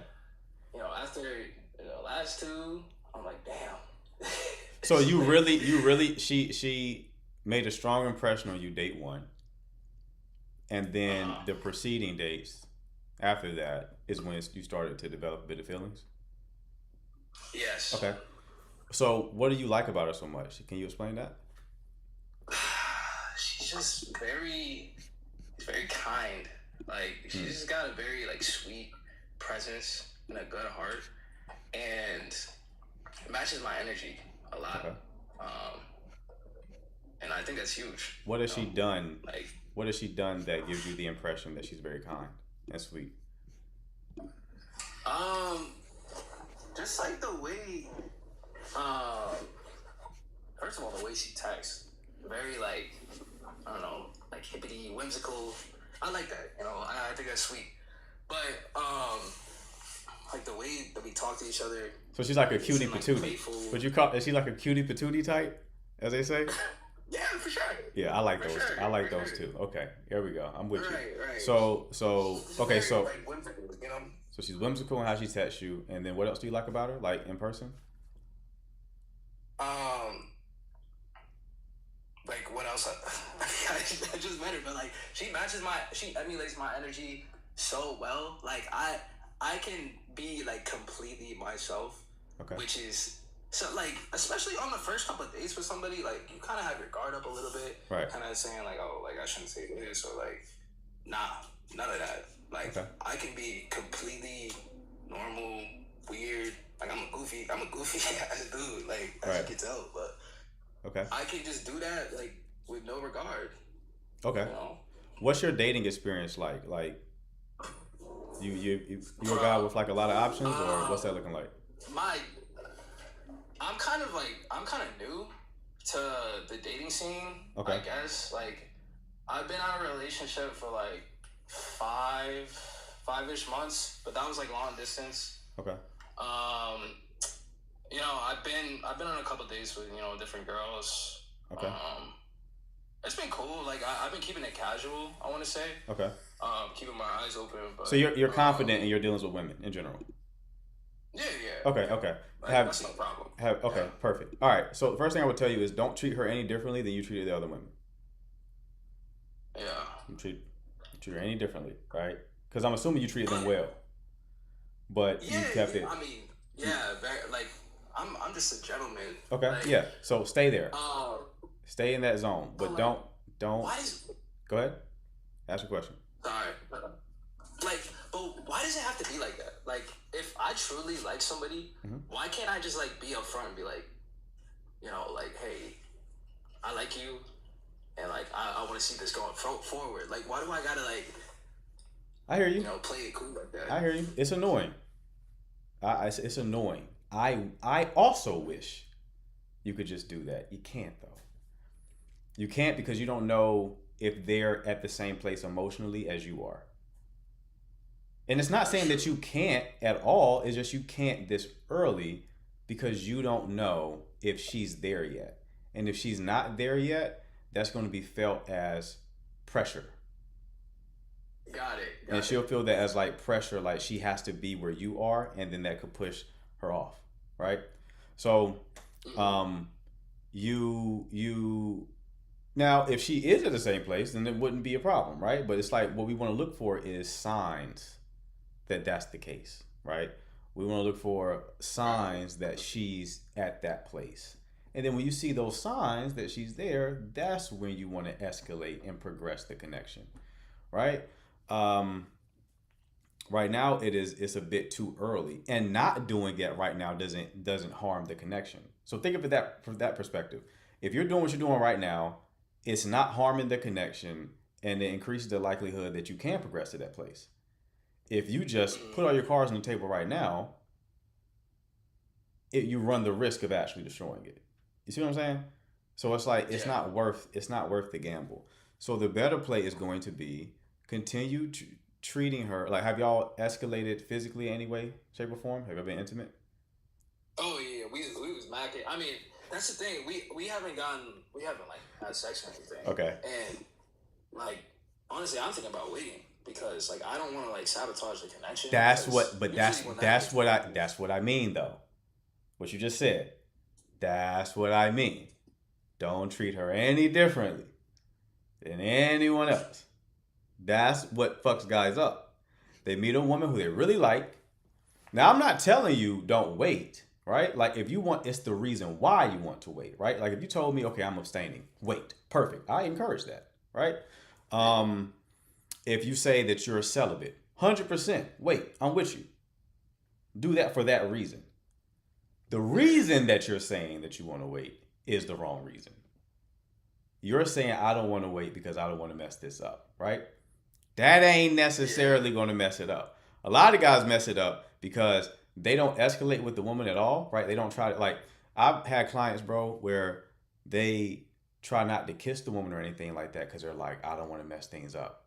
But then when they don't try to kiss her or anything, she's like, I don't think you like me like that. I had a few clients. That's why they came to me.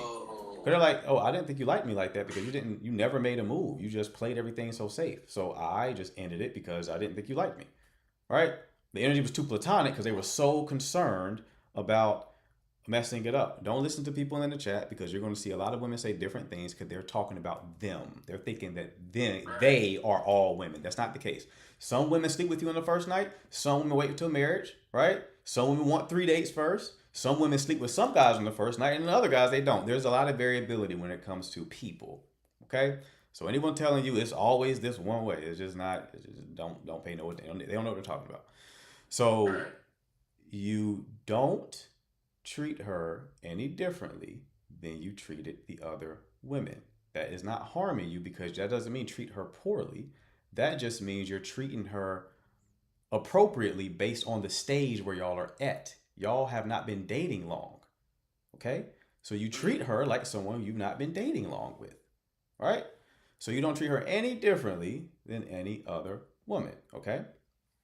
With that being said, what you also have to do is you look for signs that she is kind of ready for some degree of progression to a relationship, okay? You look for signs. If you get to the point where she's asking like, what are we? You waited too long. Okay. If she gets to the point where she's like, what are we? You waited too long. Go ahead. My fault. Funny thing is, like, she was talking about like a lot of her like friends and everything, right. And she was like hinting that like most of her friends are in relationships. Okay. And I picked that up because like she put it down. And I'm like, is she just saying this because she wants a relationship, or like is like that's what she's looking for? Like I didn't know what she was like communicating in a moment, but it seemed like that was something like she wanted to do. But like, yeah, I don't know. I don't want to take that as like a signal to like progress. Yeah, don't Like think too like you deeply. said, like Don't think too deeply into it. Most of her friends being in a relationship is a great sign, actually. People's friends and the people you decide to be friends with, they typically share the same values. It's not that black and white, but typically the friends you choose, you have the same values as, right? So if the vast majority of her friends are in a relationship, she probably has a more traditional mindset. She probably has a willingness to be in a relationship, right? Reason why I say that is because her age, around that time, a lot of women that age they still want to have fun. They want to have a hot girl summer. You know what I mean, right? So considering that a lot of her friends are in relationships, that that's a green flag, if you ask me, in terms of someone to build a relationship with, right? So signs that you want to look for is increased vulnerability, right? A willingness and desire to spend more time with you, see you more frequently. Um, Even someone asking, are you seeing other people and stuff like that, right? These are signs, or even just trying to indirectly find that information out. These are signs of someone who is kind of psychologically ready for exclusivity or a relationship, right? If you're not seeing those signs, then she isn't ready yet, or it's not something she wants. But based on how you described her thus far, yeah, I'll say this is someone that you can absolutely build a relationship with. It's still early, right? You're both still kind of wearing masks to a degree. It's very early. But I would say continue doing the exact thing that you're doing right now. Don't overthink it. When you start to see signs that she is trying to move toward some sort of romantic container, right? She's extending the time that she deals with you. She's saying things like, you know, like in my experience, dating a girl who was in medical school, and she told me that we can only go out for this amount of time, like on our date. And then she extended it for like 3 hours. And she was, I just have to time. Next time I see her, I just have to start time blocking or not having any plans because I already know when I want to leave, right? Shit like that. That's signs that someone is like moving towards that place psychologically and are ready for a bit of a relationship, right? But again, do not treat her any differently than the other women that you've dated. Because mistakes guys make in this situation is they become available 24/7. They want to spend all their free time with her. They want to be on FaceTime for 4 or 5 hours, right? And they never allow her to feel the sensation of like missing them at all. Like they deprive her of the experience of wanting to reach for you, right? Because that's how she even comes to the conclusion of how much she cares about you. You know what I mean? Or how she feels about you. It's like giving the space, giving her a little bit of space for the connection to land, for her to process what's even happening. She can't do that if you're just always available and always in her face, right? So that doesn't mean that you arbitrarily just reduce the amount of time you spend with her. What this means is you are just someone who has other things going on, right? What I see guys make mistakes with is it's not that they don't have friends, it's not that they don't have hobbies or other things going on, it's that they cancel those things to spend as much time as possible with the woman they're interested in. You've probably seen this with your homeboys before, right? They get booed up. They start canceling plans and shit, right? Start canceling plans. Don't do that. All I'm telling you, don't cancel anything. Still live your life, and then when you can talk to her and when you can see her, do those things, right? That's going to naturally create the space needed for her to want to reach for you. And then in that process of wanting to reach for you, she's like, oh. And then she's imagining what you're doing because she can't talk to you right now, right? So then you're taking up more mental real estate. I'm not telling you to try to create this feeling. I'm just explaining what just naturally happens in these situations. And you don't want to ruin that because it's an important part of connections forming. Does all this make sense? Let me know. Yes. Okay. It actually makes perfect sense. You answered it perfectly too, because that's what I was talking about, like the spark and the attraction. Like I don't want that to fade. And although like I do I like her like a good amount, like I don't want that attraction to fade. So I just definitely got to be, less. I don't know. I'm not really the clingy type anyway, so I Yeah, definitely spark can, needs it. create. Spark needs space to grow, right? If you lighting a fire, it needs like oxygen for the flame to grow, right? It's a perfect analogy for it. You gotta create space for oxygen to get to the flames for flame to grow. Okay, so that means you just can't. You don't want to drown it. You don't want to drown it with your attention and your energy. You just have to allow it space. And then when you couple what I just said with reading her in the moment and seeing when she's in a place for progression, that you just naturally progress it, right? That's just how this works. Yeah. So feel free to come back, brother. Well, if you have any question on anything I just said, Definitely. Yeah. One last question. Go ahead. She got a birthday coming up. Okay. So I'm in a little bit of a tough spot, cause I know you said not to treat her any differently, but I feel like it'd be the bad thing to not do anything. You could do something for the birthday, bro. That's fine. You wouldn't do anything for anyone else's birthday you were dating? I mean, it depends. I'd have to really like her. Okay. Which is the point of emphasis, I wouldn't do this for somebody else. I got you. I got you. When's her birthday?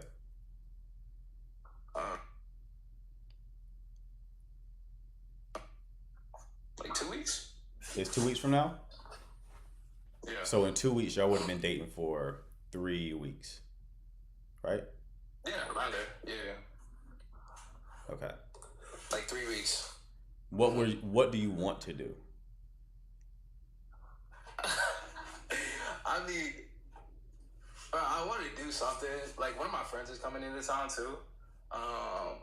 So I don't know. She's having a little birthday thing, and hopefully, I'll probably be invited. So I don't know. I don't think I should pull up empty-handed. You know what I mean? So you want to get her a gift for the birthday? Yeah. Okay. There's nothing inherently wrong. Something small, right? That is just communicating that you thought of her, right? Maybe take her out on a date or something like that. See if she's open to that. It's something small that works. You don't want to do this big grand gesture because it's not, y'all aren't there yet, and that can scare somebody off too because they'll look at it as does this mean something? You know what I mean? So, right. Yeah, something small, a little gesture that shows you're thinking about her, and yeah, But I get your concern though. It's 3 weeks in. Is that doing too much? Not necessarily. Not if you play it the right way. You got some good comments in the chat. People saying flowers and stuff like that. Yeah. Flowers definitely don't hurt. Yeah, flowers definitely don't hurt. I think flowers are a good move, especially if you're taking her out on a date. Flowers only hurt you if there's no spark. If she doesn't desire you, then it kind of comes across as but she already desires you, so it's flowers can amplify that. So yeah, I say get her a small token gift, but again, don't spend all your time with this woman. Don't try to talk to her 24/7, and try your best not to treat her overly special this early. You can as things progress, you can start to do more and more special treatment, but you don't want to come out the gate with that. All right. Okay. But definitely keep me posted, bro. I want weekly updates. All right. Yes, sir. Yes, sir. My man. I'll keep you updated. Appreciate you, brother. All right, no more calls. If you have a question, you can drop it in the chat. I'm glad we ended with that one. That was a good one. Love to see that young love, right? That young love. We had a lot of people in the queue. Wow. If I didn't get to y'all's question, I'll be live again tonight at 9 p.m. So make sure to come back. Follow and come back at 9 p.m. tonight. You get the flowers, the cake, pay attention to things. Right, they're so cute. Yep, flowers, bath, body works, gift card, 100%. Ask ChatGPT what they get. Not a question, but maybe put men and women in the banner. Why? I don't need to put that in the banner because people kind of get the hint like when they come. They judge based on like the calls who are calling in. He loves like a younger man, nothing held back, right? We all start off that way, don't we? Eastern time, yes. Like like nobody comes out the womb as Future. We don't. Future is created. You don't come out the womb like that.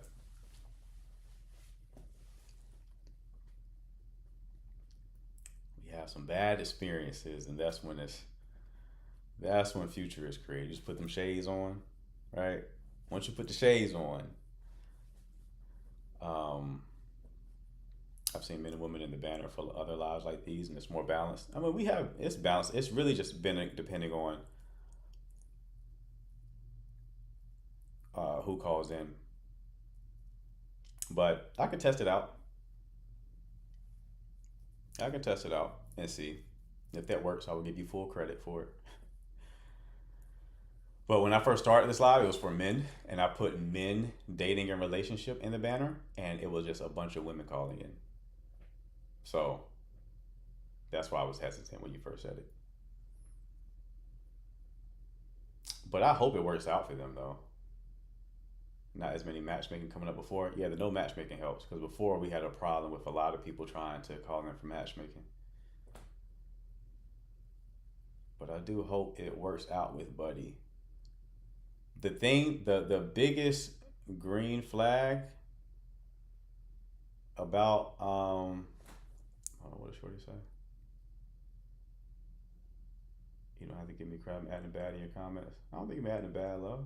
I haven't seen anything bad from you. The biggest green flag about that situation that he just was talking about is her friends being in relationships.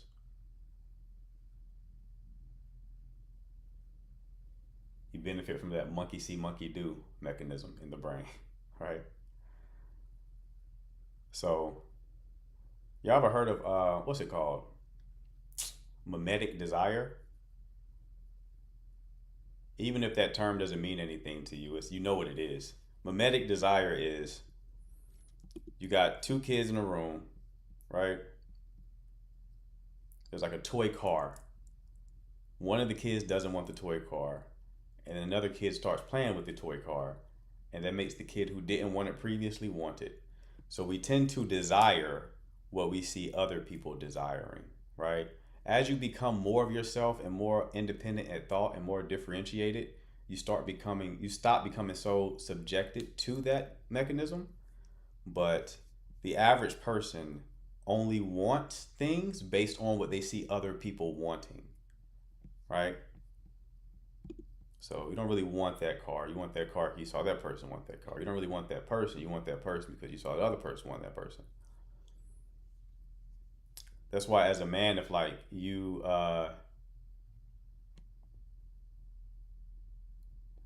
if you take like a Duke dentist, right? You take a Duke dentist and you position him to where like a lot of women start design, and this is not gender specific, by the way. Both genders do this, but you create a situation where like a lot of women start desiring him. Other women are like, I guess, okay, we're desiring Duke dentist now. All right, I'm on board.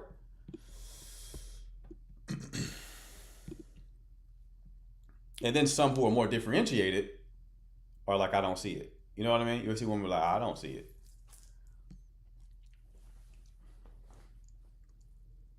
You look at Pop the Balloon. Look at Pop the Balloon. Guy comes out, nobody pops, and then two women pop, and then the rest of them are like, oh, okay. they'll start popping as well. It's not like people all pop in unison. It is pop, pop, pop, pop, pop, pop, pop, pop, pop, pop, right? You see it in real time.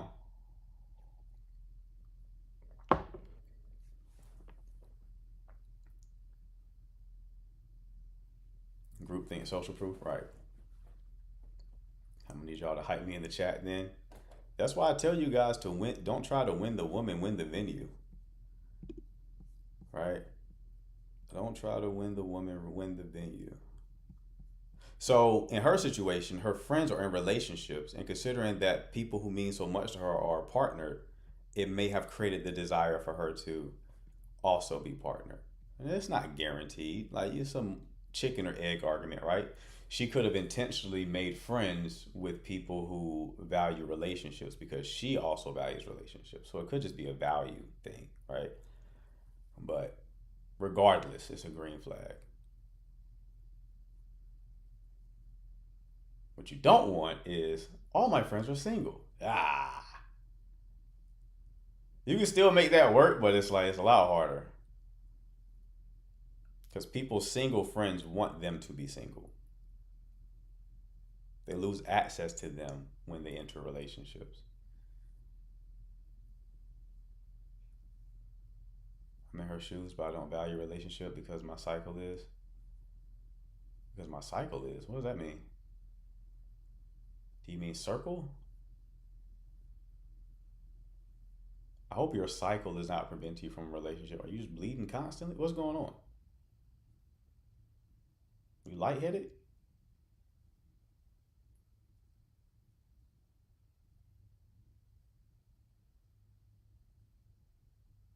I'm gonna need clarification.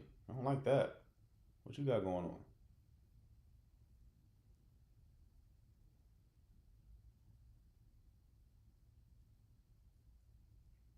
I was talking to this woman. She was telling me about this concept of free bleeding. I'd never heard of that before. I was like, what? She was like, yeah, some women, they free bleed. Free bleed? I don't know about that one. I don't know about it. I don't know if I like that.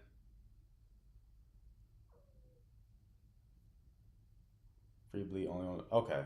Is it only on the toilet? Okay. Hopefully this isn't TMI, but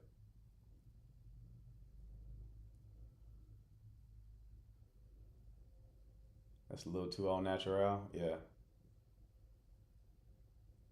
Some people never stop. You gotta stay away from me with that.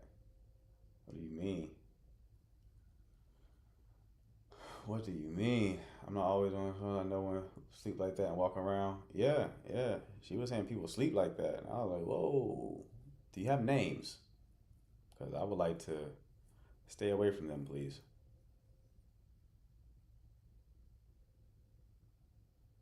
Who should pay for dates? I would say the person who initiated the date, right?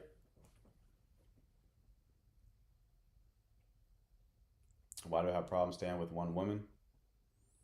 Um, you probably, I mean, it depends, bro. I had to ask you more questions, but it could be a validation issue, right? Conquering other women makes you feel like more of a man. Could be commitment issues in general, you know? It's also possible. What's going on, Gigi?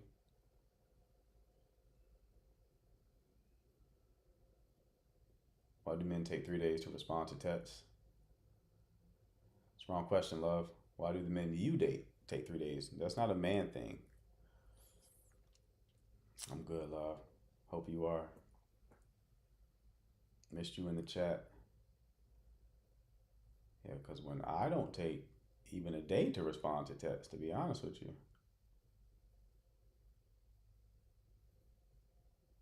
If we're like dating, that is.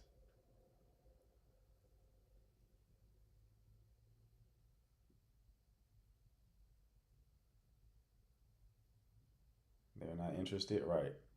I would say, yeah, that is an interest problem for sure. For sure. Have you heard of successful stories from dating apps? Yeah, they're successful stories. I would say those are outliers, though. I would say those are definitely outliers. Dating apps are mostly a meat market. There's a lot of downsides to dating apps, right? So, one, the environment that you're in influences your behavior, right? So, if you're on a dating app, you are incentivized and influenced to entertain multiple people at a time. And you kind of have to, right? And the reason why you have to is, and people who try to like talk to one person on an app at a time know this. The reason why you have to is because everyone on a dating app is talking to multiple people, entertaining multiple people. And then the moment somebody comes across their page who they are more interested in or more physically attracted to, they'll shift their attention to that person. So, like from a man's perspective, right? I know on a dating app, in my experience, when I used to use Hinge and stuff like that, I would need to match with about 10 women to get maybe 2 on a date. Maybe 2. Every 10, you get 2 out. That can make you jaded fast, right? Because most guys aren't getting any matches, by the way. But guys who are at a certain level, certain caliber, they get matches. But even the top guys, it's like the conversion to a date is low, right? So you already got to talk to multiple people. 2, there's no reputational aspect to dating apps, right? Like when I tell people to go and date within static environments and communities, part of the reason for that is there's a reputational aspect when you date within a community, right? 1, any weirdos within the community you will be warned about, or they won't be a part of the community at all because they're a weirdo, because people know their reputation, right? So there's a filtering effect that occurs when you date within the community. On top of that, because their people know your people know their people, they're less likely to treat you poorly because they don't want the reputational hit that comes from treating you poorly, right? So there's multiple benefits of dating within a community type of approach. A dating app, there is no reputational management. I don't know nobody you know, you don't know nobody I know, so I can ghost you and not think twice about it. Because I'm never going to see you again. I won't take the reputational hit from this.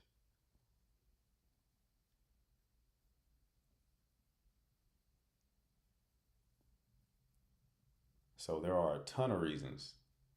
I feel so much genuine when you first meet people in person. The setting really sets the tone right. 100%. 100%. I agree with you, Gigi.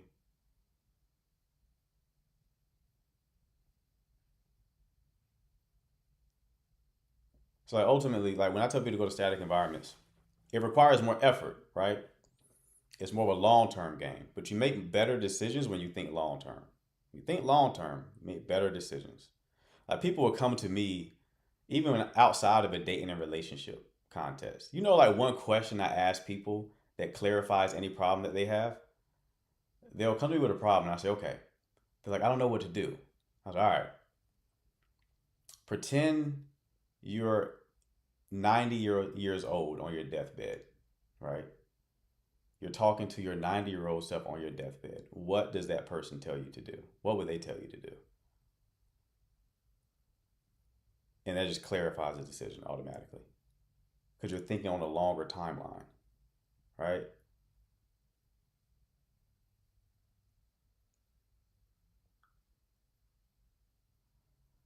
Dating long term is definitely better. Well, I mean, just thinking from a long term perspective. Now that I'm listening and learning, coach, I feel so much better position. You notice things faster. Right. Right. Yeah, you think of a long enough time horizon, you make better decisions. So you clarify things quickly because you're thinking about what future you on your deathbed would regret. And it's like, okay, well, then I know exactly what to do now. You're only confused because you're thinking about it from like right now. You're not thinking about it on a long enough time horizon. But anyway, so the community aspect approach to dating is going to yield better results, but it takes time to make it work. The reason why people flock to dating apps is because it's less energy, but it's also short term. It's a short term, like things happen fast. But you're making a short term gain for a long term sacrifice. Because the people you're going to meet on dating apps are typically going to be, it's not that they're lower quality, it's that you're meeting them at a lower quality place. Ooh, Maz, clip that. It's not that the people are lower quality, you're meeting them at a lower quality place. So you're meeting them in an environment that's lower quality, that's influencing their behavior. And part of the reason why they're even in that environment is probably because they're in a season of life where they're not good, right? So for example, when I was most active on dating apps was also when I was the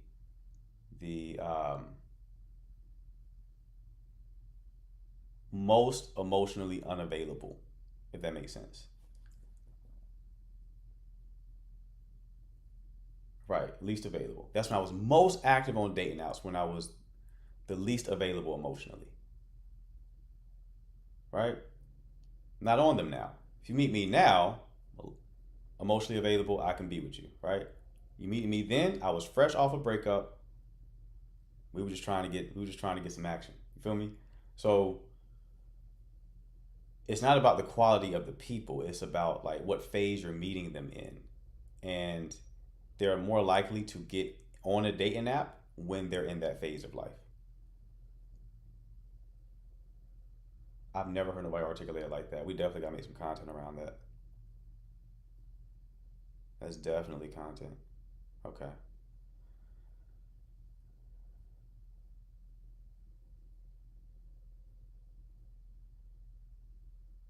That's why they suck, the apps. It's one of the reasons why they suck. There are multiple reasons. There's multiple reasons why the apps suck. It's not just that. It also doesn't match like how we meet. Like when women go on dating apps, they lower their options. They lower the amount of options that they have, right? You think you're increasing your options, you're really lowering it. Here's why. Because while women do factor in looks and care about looks, they weigh more variables than just looks, right? It's more about the entire experience of you as a man, right? I want to see if ladies agree with me or disagree with me on this. It's more about you taking in the totality of that man to form an opinion of him. Looks are one of the things you weigh, but you're taking in the totality of the person.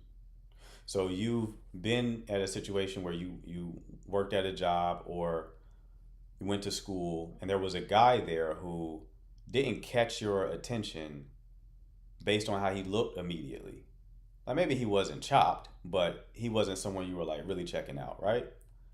But then through the experience of him, talking to him, engaging him, you got really sold on him to where like you develop a crush or something on him, right?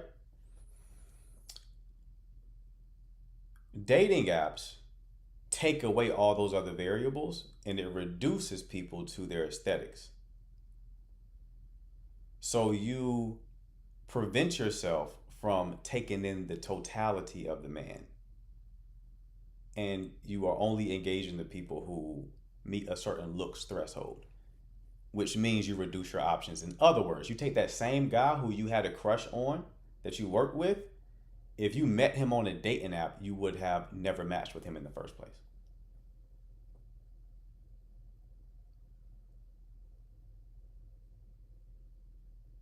So you probably came across your husband on a dating app, but you hit X because you didn't know you would like him, because the dating app forces you to only engage with the people who meet a certain looks threshold.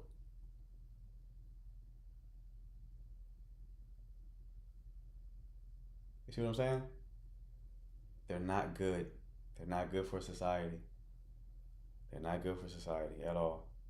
It doesn't match how we actually decide who to deal with romantically. That's not how we don't decide who to deal with romantically just off of looks by itself.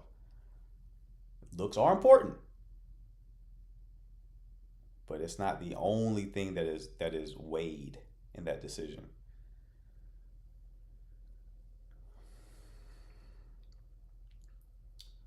That's why I swipe right on medium ugly, just out of curiosity. Texting was fine, but the phone combo was really dry. He gives low effort. Okay.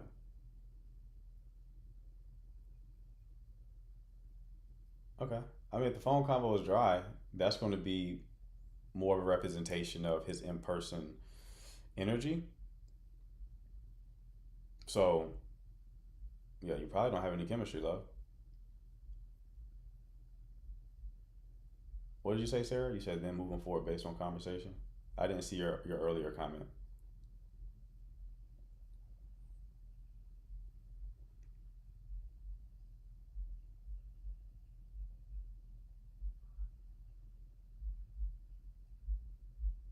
So personal interaction is key. It's always been key.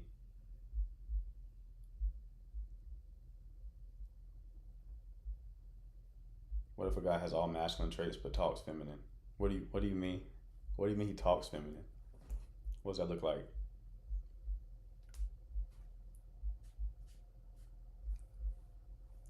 I would love to hear you act that out.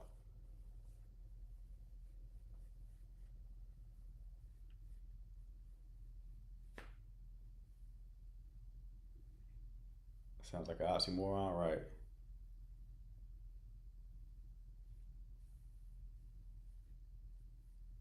So he has like 50 Cent's body and face. So 50 Cent's body and face, but like a gay guy's throat. What you saying? Like you could think he was by the tone of his voice. Is that like would that take you out of the experience? I mean, if it's gonna take you out of the experience, then you might want to go ahead and X that. Sometimes it's like there is one thing where I'm like, I can't do it. Like that's fair. That is fair. And it sucks, man. 'Cause you see someone got all this other stuff going on, and then it's like it'll be one thing. It's like I can't get with that though. Can't do that one. Can't do it. I'm sorry.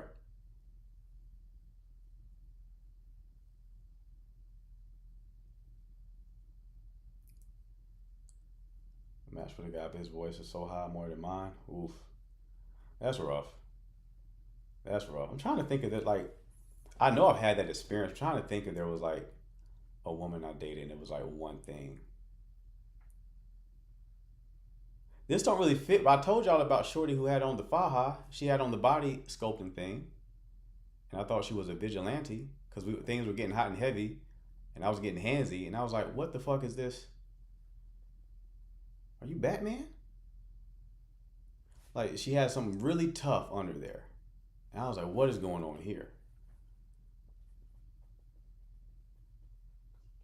I know you said you had plans after this, but I know you were saving the city. You could have canceled this date if you planned on saving the city. Whole costume on. So we didn't like that.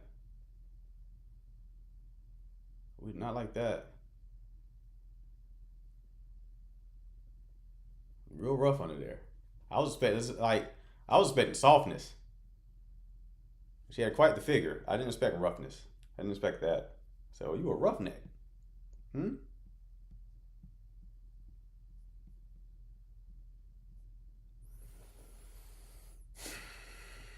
But I don't think that was like the only thing though. I'm trying to think of like we need an animated series of that encounter. She's really beautiful though. Like if I showed y'all who she was, y'all be like, she didn't need to wear that. I've seen her like in bikinis and stuff. I don't know why she had the shit on. It reminds me of Pot the Balloon Girl had a deep voice. Yeah, my memory's blanking, man. I don't know of anything like an experience where I got one shotted. That's what it's called. You get one shotted by like a red flag or some unattractive trait. She's trying to shrink the waist some more. I don't know why. I like what I saw. It was okay. But you dress like Buzz Lightyear under your dress, love. What's going on?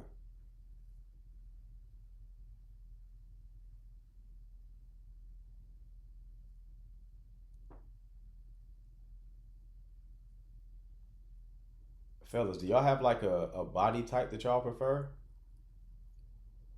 I'm kind of undecided. I've been like through the spectrum. I think where I've landed on is like more proportions than anything. Like as long as it looks proportional, I'm good.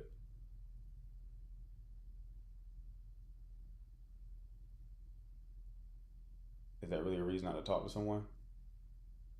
Are you also a vigilante? I feel like you took that personally. No, no. Like I said, she had other things that I made the decision. I felt like Shorty was suited up as she made that comment.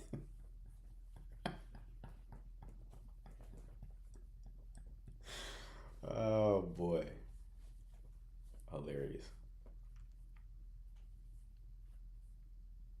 No, I can't think of a time I was one shotted. Can't think of a time I was one shotted.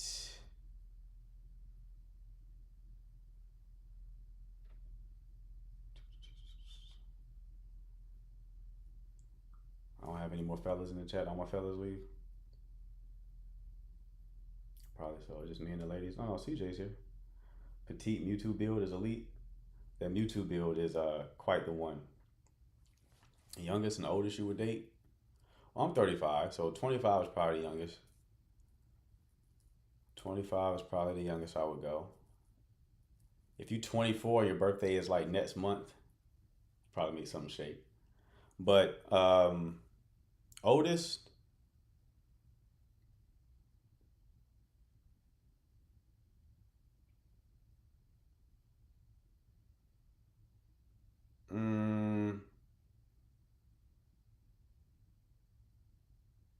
oldest I've dated is like 41.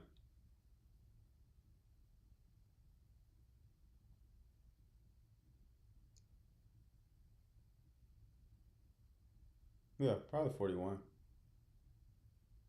Most I've dated is like 27, 31 range. That's the most.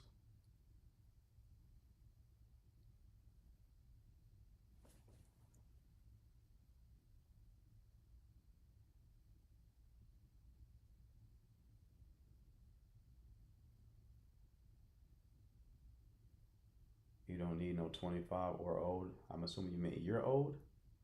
I beg to differ. I would absolutely bag a 25-year-old. What are you talking about?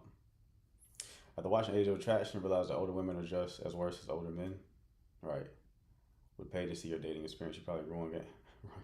I don't run game on them, bro, to be honest with you. The things I teach y'all is like what to embody, right? Have you seen Age of Attraction on it? I tried watching it. I tried watching Age of Attraction, GG. It didn't catch my attention. I saw like maybe 60% of episode one. I'm like, I can't watch any more of this. It's not holding my attention. I did see the 60-year-old that y'all was talking about, and he is so far the only guy up there with any kind of game. That's what's fun about watching some of those shows sometimes is like I get to, as a coach, I get to make an assessment on how good the guy's game is. And oftentimes on reality TV shows, none of them have any game. Old guy has some game though. 60-year-old, he has, I could tell.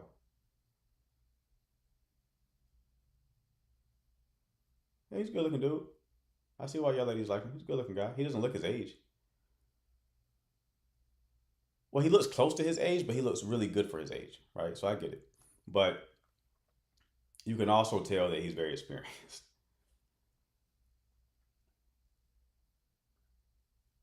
She was abstaining but was doing sexual things and she got mad. So the girl that he was with was abstaining but doing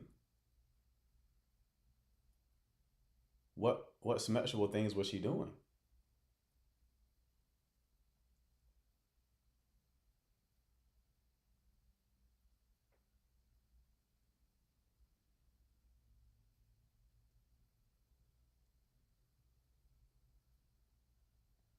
She said she performed a little bit of fellatio.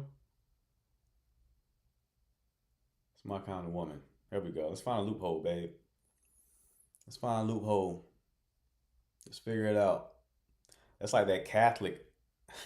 Those Catholics, they were like, well, technically, we used my nostrils, so I'm still pure. then tried to hide it. So was she? So she performed it on him.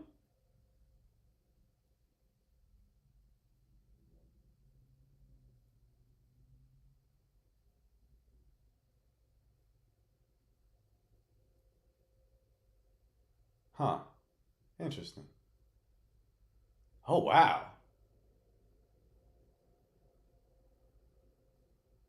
So did like the show show them up to that moment, or was it just like vocalized?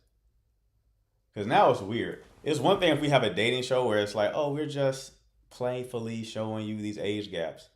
If you're telling me that a 60-year-old got topped off by a 27-year-old on TV, that's a bit weird.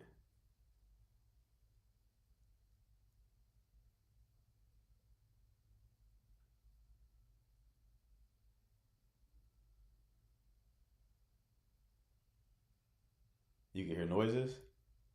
Ooh wee. Okay.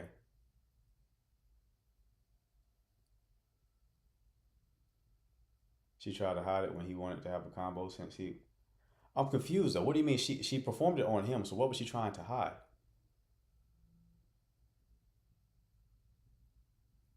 She was trying to hide it from the viewers. Yeah, I'm talking about Age of Attraction. I've not seen it. They're explaining it to me. She didn't want to talk it in camera. Ooh. Ooh. Well, let's